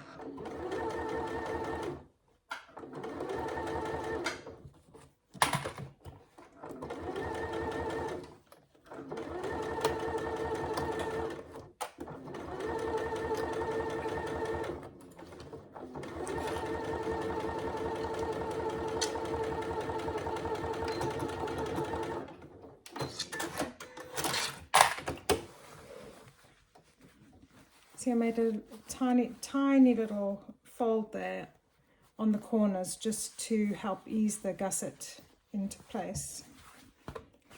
And then we'll attach the other side of the lining. Here I've attached the gusset to one side of the lining body. Now I need to place the other lining body right sides together with the other side of the gusset, making sure that we're centering the seams, well, centering the seam of the gusset with the center mark on your body piece. And then you add the pins to the top edges.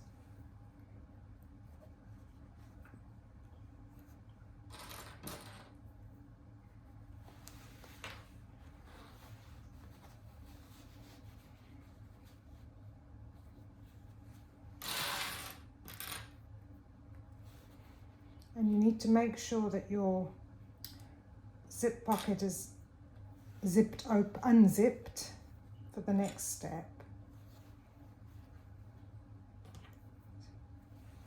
So again, working your way around with all the clips.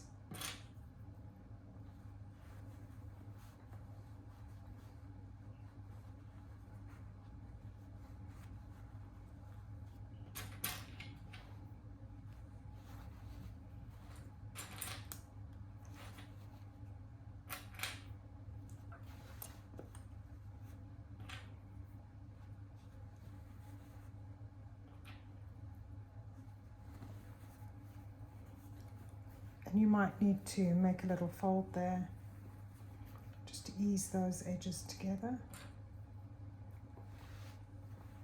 And the same on the other side.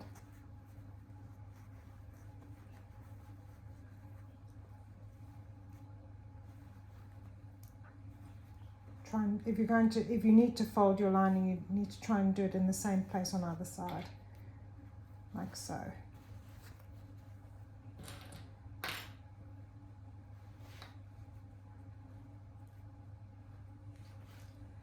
Okay, now we can stitch the remaining lining body to the gusset. So I'm sewing the other lining body piece with the zip pocket to the gusset. Just make sure when you're working your way around that you're only catching this side of the gusset, you're not catching the other side that you've already stitched. So you might need to raise your presser foot and make sure it's pushed underneath. Just hold the other side of the gusset out of the way as you go along.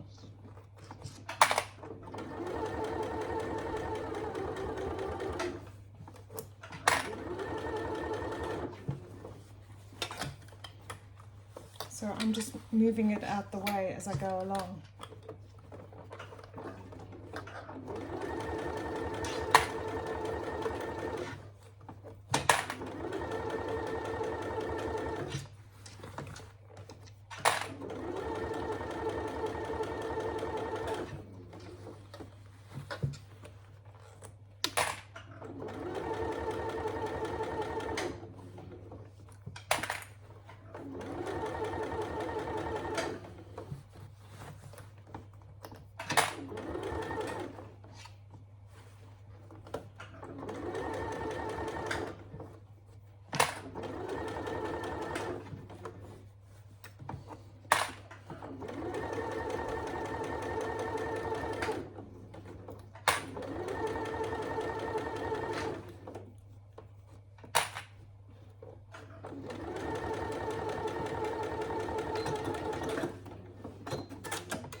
Okay, so that's your lining gusset in place. And now we can attach this to the exterior. One thing I haven't mentioned in the pattern, but you can trim down your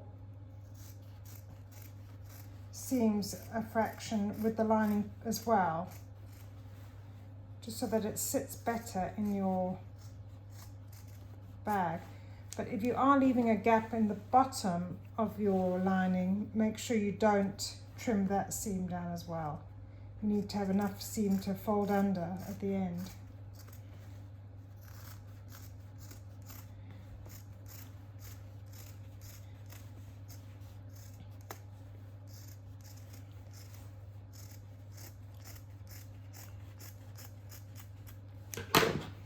Okay, and then the other side. I think it's worth doing this step just to make sure it sits nicely in the bag.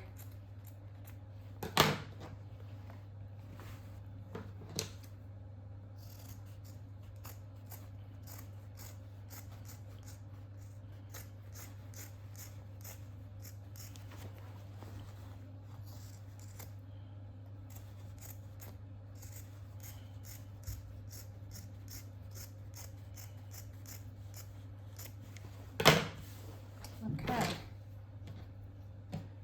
now you take your exterior.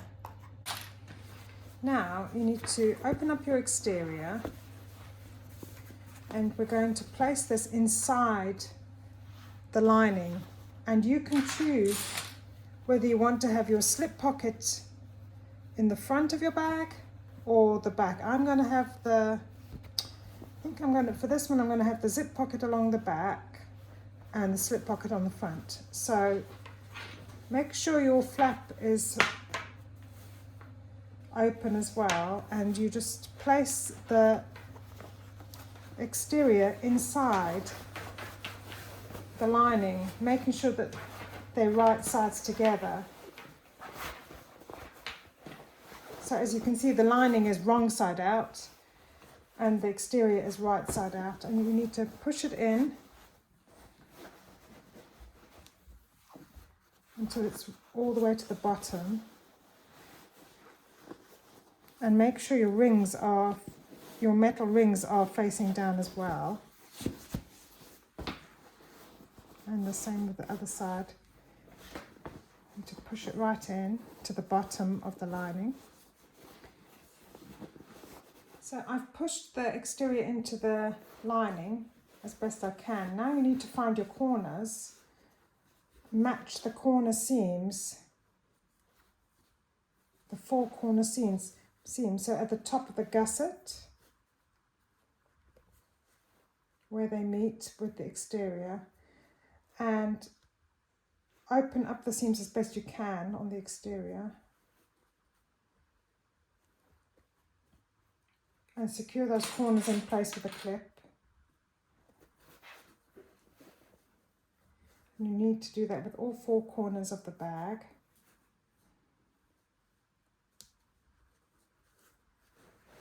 See what I'm doing there? I'm opening up the seam and I'm lining it up with the exterior seam. And the same with this corner.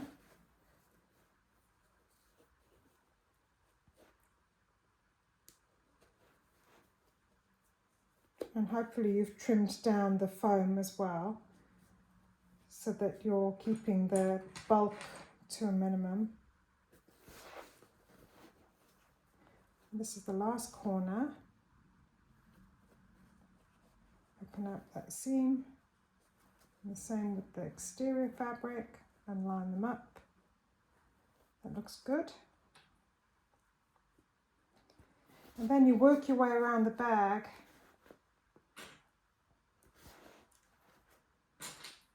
Bringing the 2 layers together. So you've got your lining and your flap here.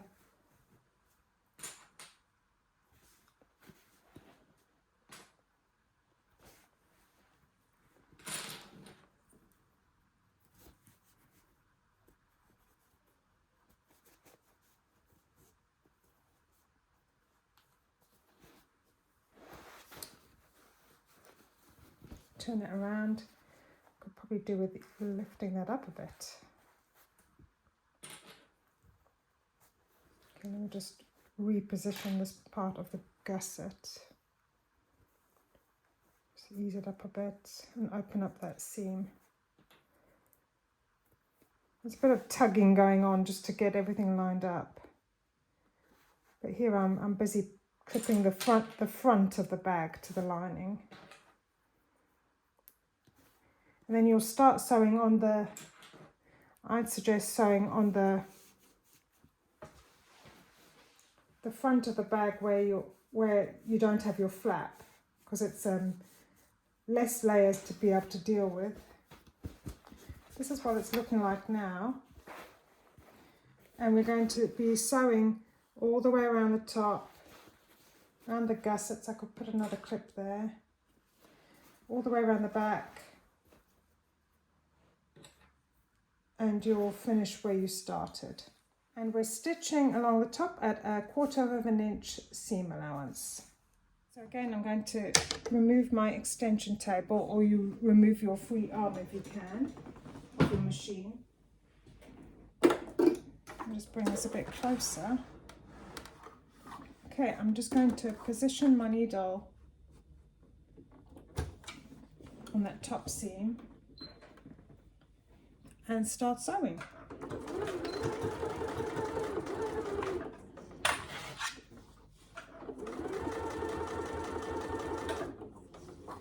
Following the curve as you go.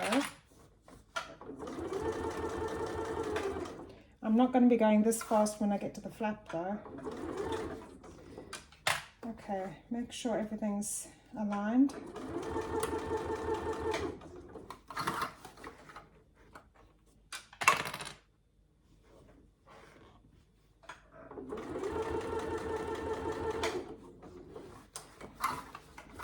I might just back stitch when I get to the gusset.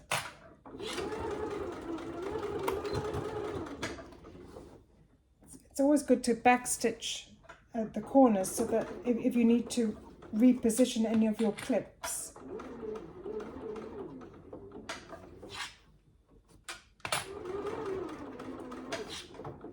Okay, we're getting to the flap now, so I'm going to back stitch just to secure.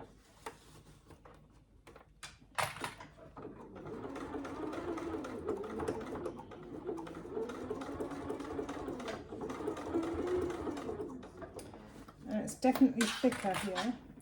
If you have a walking foot, you might find it easier. I seem to get on okay without it.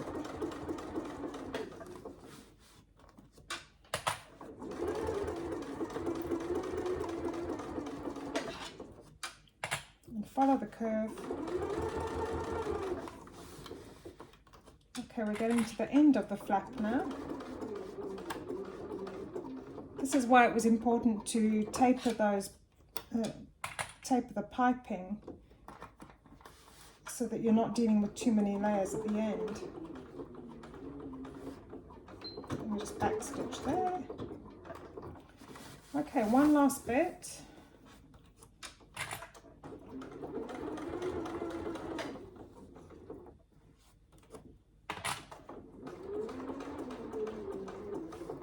And we need to make sure we meet up with the original stitches. Okay, back stitch. And that's done. Let me just trim that.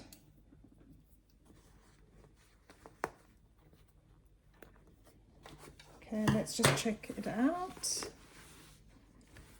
Make sure everything's caught in the inside as well.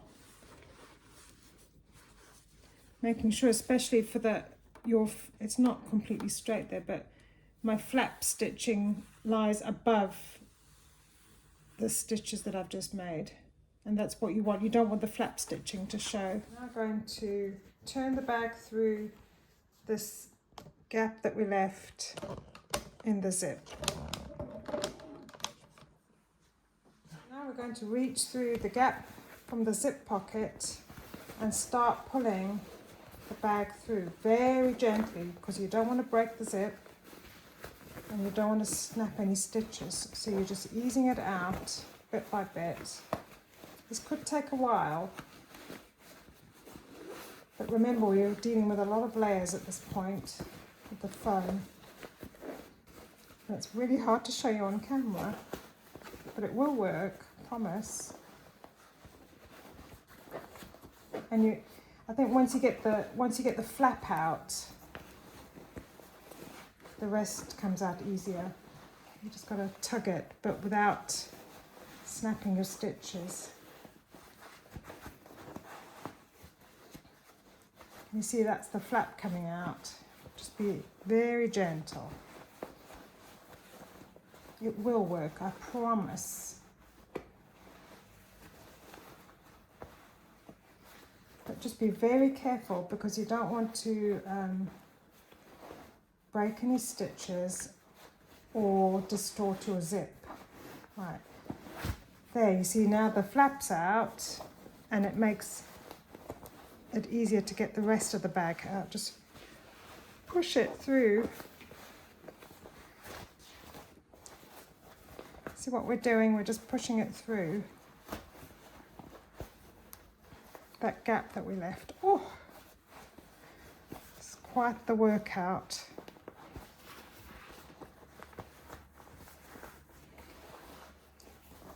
That's also why we're using cotton for this bag project, because you can iron it afterwards. So, oh, there, it's through. Oh, okay, so now we can check that everything's in order. Everything looks good, as long as when you see the back of your flap, you've caught all the stitching. It looks good. Turn it over, make sure there are no gaps, no holes. You could give your lining a press if you'd like, if it's very creased. Mine doesn't look too bad actually. So I'm going to just, if I can get hold of it, push the lining into the main bag.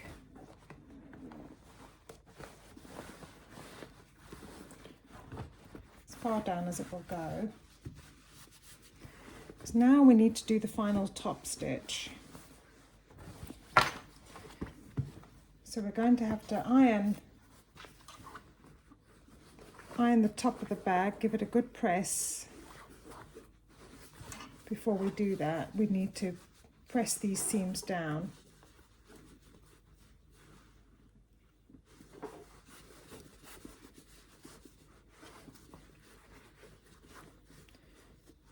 And I hope that I've got that. It feels a bit bulky there.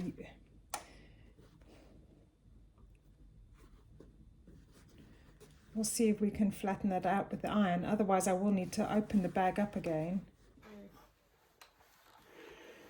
Okay, so I'm just going to work my way around the bag. getting that lining inside the bag.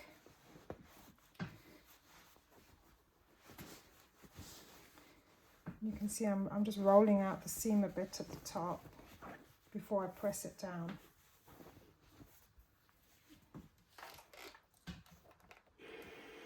Just watch your fingers. I find it easier to just move the ring out the way and put it on the end of my ironing board and give it a blast of steam.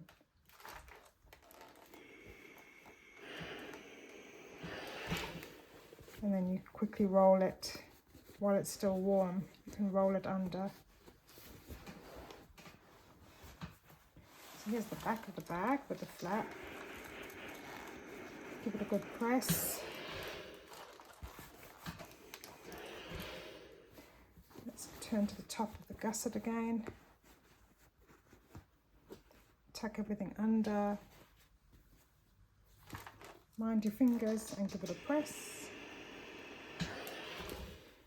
And roll it under, and you just keep doing this until you're happy with it laying flat enough so that you can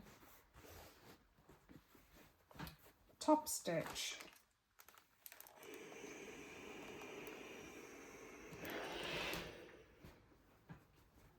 And what I do now is I'll put some clips in place just to keep the seams down as best I can.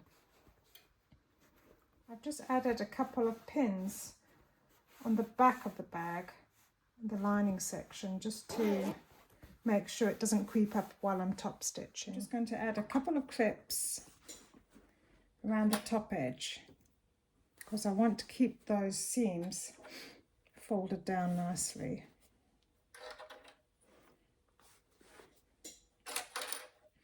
It really doesn't matter if your lining isn't completely out of sight. It's such a pretty lining.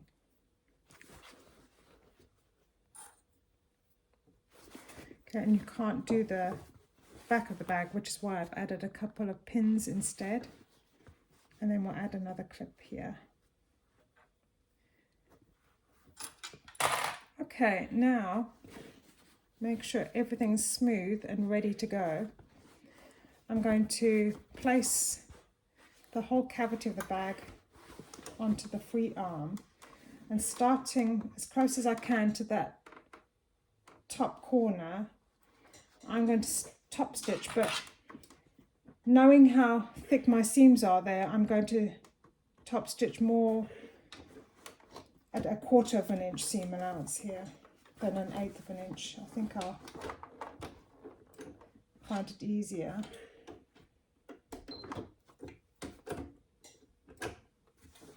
You can use a walking foot as well for this step. And you really need to sew slowly at this point. Make sure you back stitch.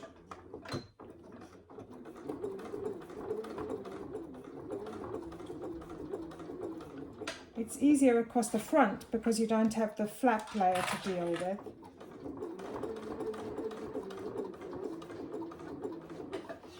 And when I get to the corner, I'm going to back stitch just to secure the stitches before I carry on. And just ease the bag round as you're top stitching, making sure the rings aren't in the way.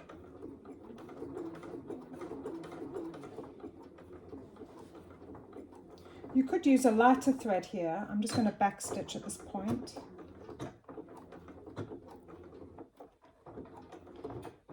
I'm just using a darker stitch so that you can see what I'm doing.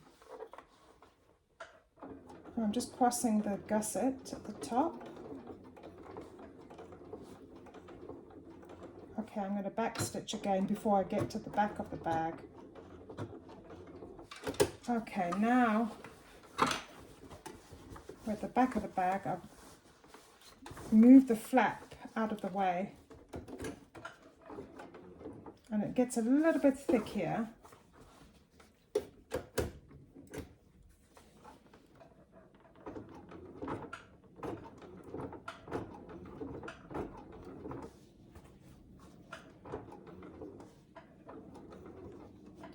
which is why I've chosen to go a little bit over 1/8 of an inch seam allowance for this point. It's just a fraction over, a bit in between 1/8 and 1/4 of an inch. Just so that I know my machine can deal with the thicker layer. Just seems to be doing okay.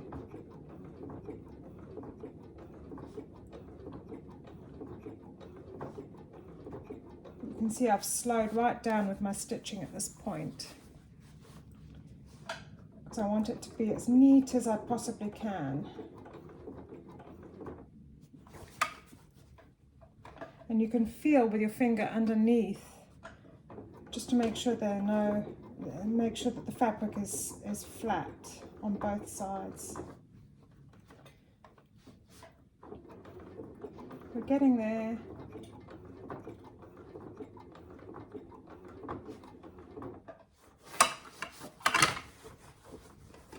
Just move that ring out the way. Ooh.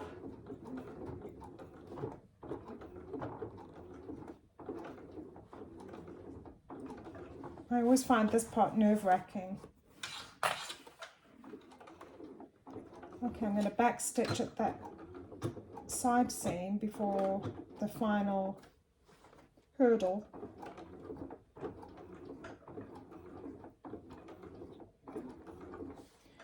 Woo. And just meet up with the starting stitches. Oh, this is just a little bit bulky. Oh, and I'm ending on a grey leaf with my grey thread, so that's great. Because then you can't see the join. Very handy. Back stitch.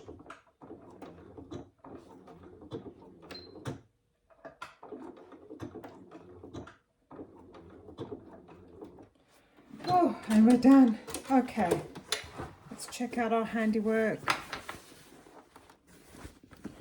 Make sure we're happy with everything. Does it look okay on the inside? I think it does. This is why we've gone for busy lining, but I'm pretty pleased with that.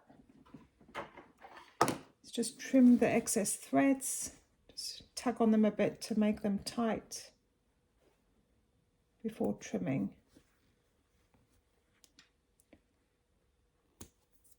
Right. There's no thread there to deal with.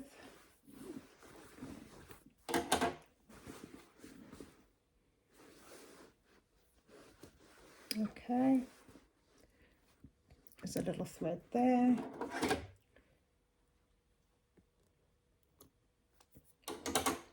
So it's just a matter of checking your stitches are looking good.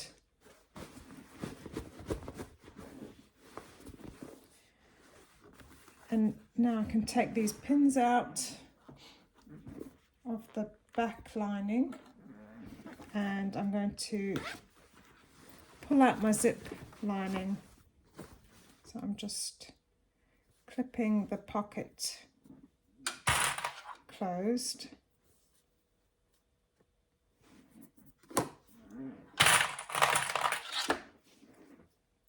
Like so.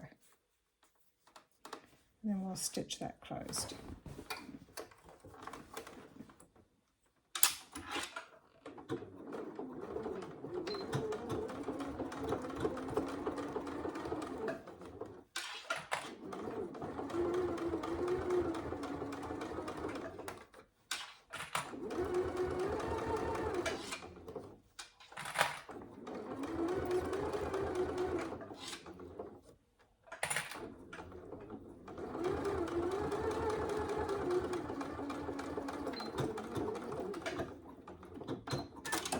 And we are done.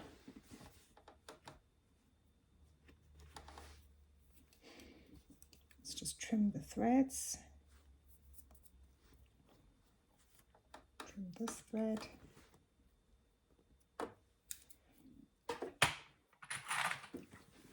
See a couple of loose threads there. Now you can push the pocket into the bag. making sure you push right into the corners of the pocket. Close your zip. Push the lining back into the bag nicely. Now what I'll do at this stage is stuff the bag with some tea towels or a small hand towel. I'll probably a few tea towels, and then give it a little press. It doesn't look too bad actually. It doesn't look creased as I expected it might. Let's just close it up.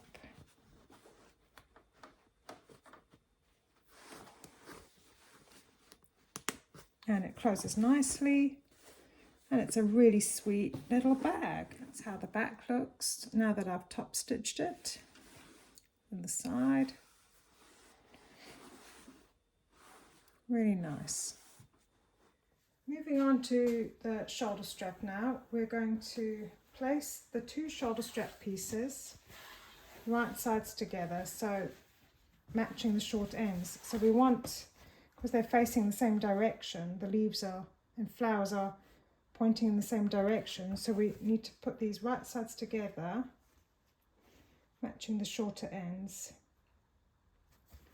and just add a couple of clips there, and then we'll stitch at a 1/2 inch seam allowance. Right, so I've stitched those short edges together. Now we're going to just open it out. We've now got a longer piece of fabric to work with, and I'm just going to press this seam open.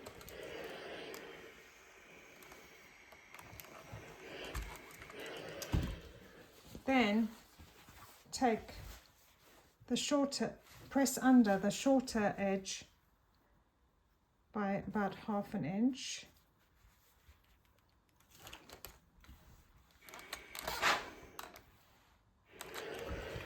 And you need to do the same to the other shorter edge, also about 1/2 inch.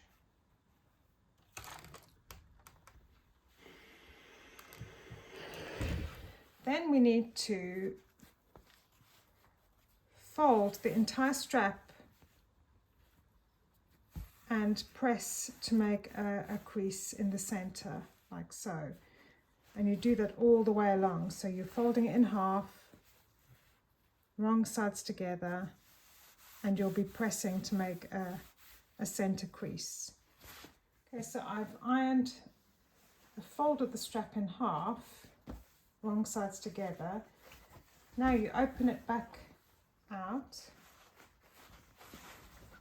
all the way, and you're going to fold under the long edges to meet at the middle and press them again on both sides, and then you press it over again to make a 1 inch width strap.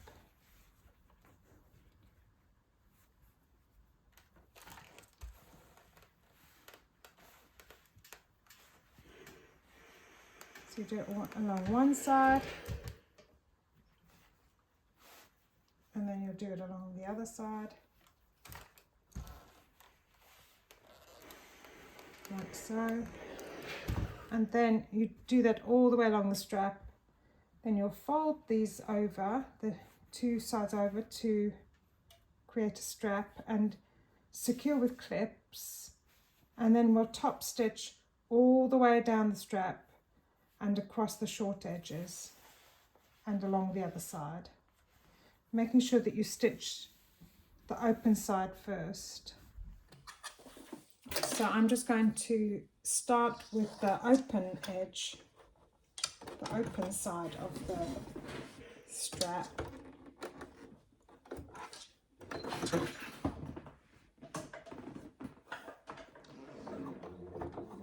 And make sure you backstitch. And make sure your bobbin is full for this bit, because it's a lot of sewing.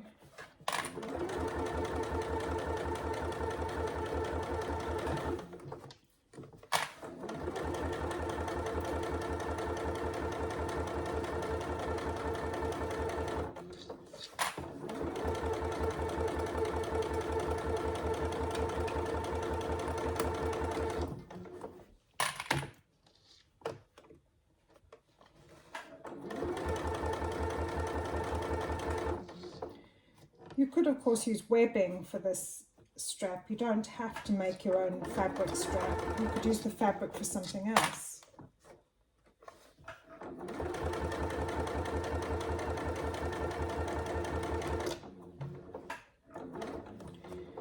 I just like the contrast of the floral.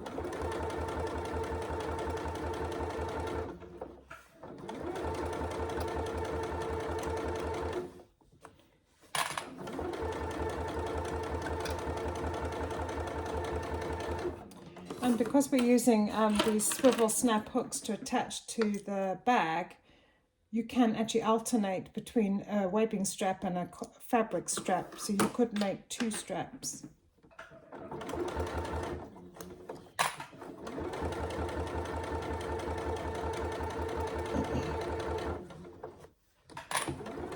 So I've top stitched all the way around the strap, and now we take the slider buckle like so, and we want to loop one short edge, loop one short end through one side of the buckle, over that center bar and down the other side.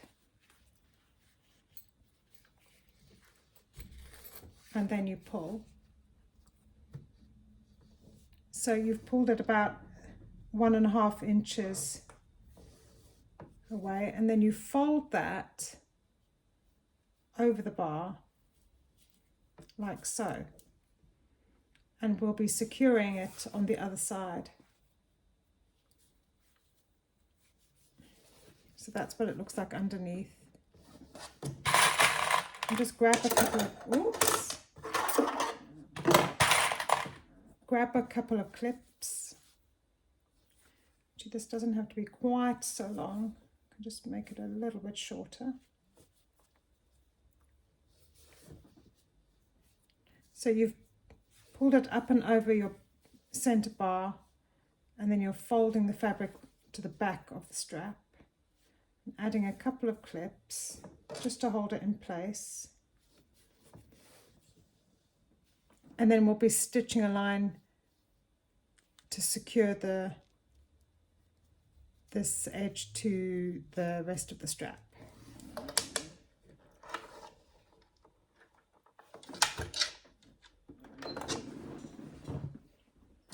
And make sure to back stitch at this point.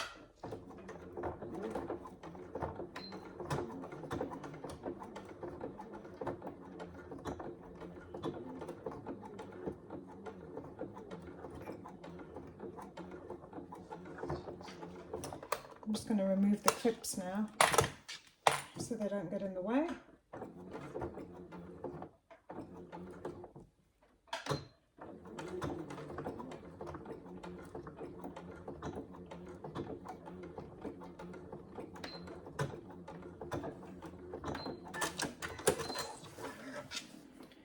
So there, I've just stitched down that folded edge. I'll just get my scissors and clip the threads, check the other side, and cut any loose threads.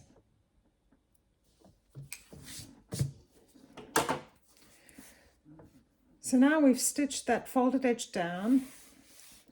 Now with the strap wrong side up, this is now the wrong side of the strap with the folded edge, and just with the strap still wrong side up,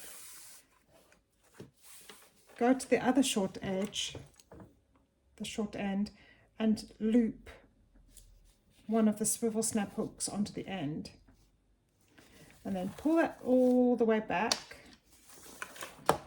till you reach the slider buckle again, making sure you don't twist the strap. Okay, so here's the slider buckle with the folded edge we've just stitched down. Now you take the other free end of the strap and loop it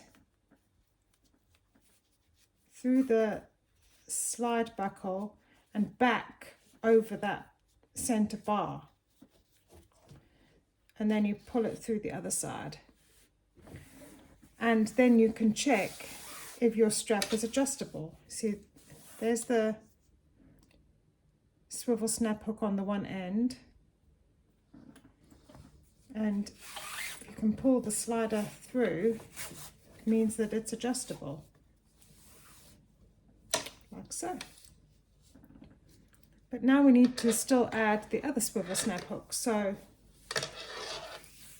on the free end of the strap now, making sure you've not twisted, you've got your free end now, you need to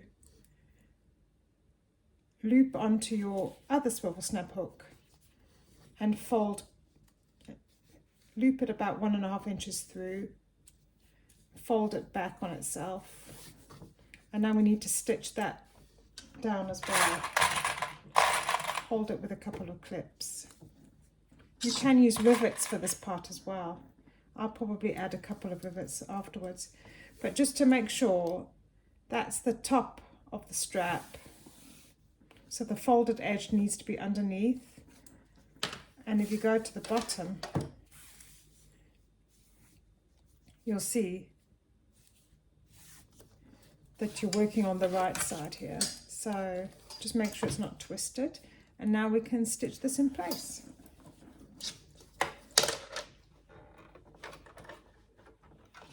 You can do a double line of stitching as well if you prefer, or add rivets.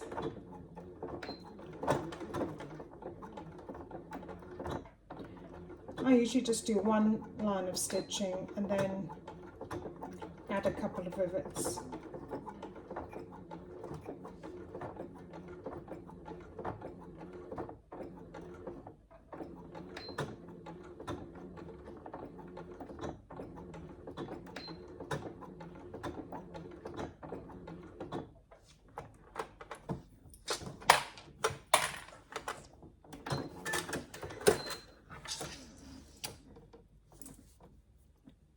Just trim any loose threads there.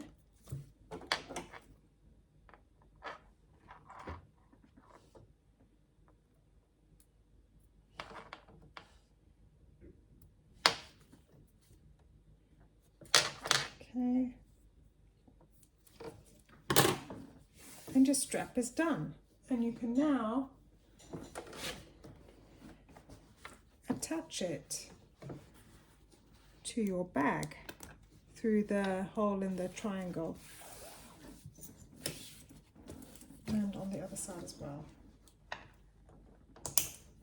And your bag is ready to use.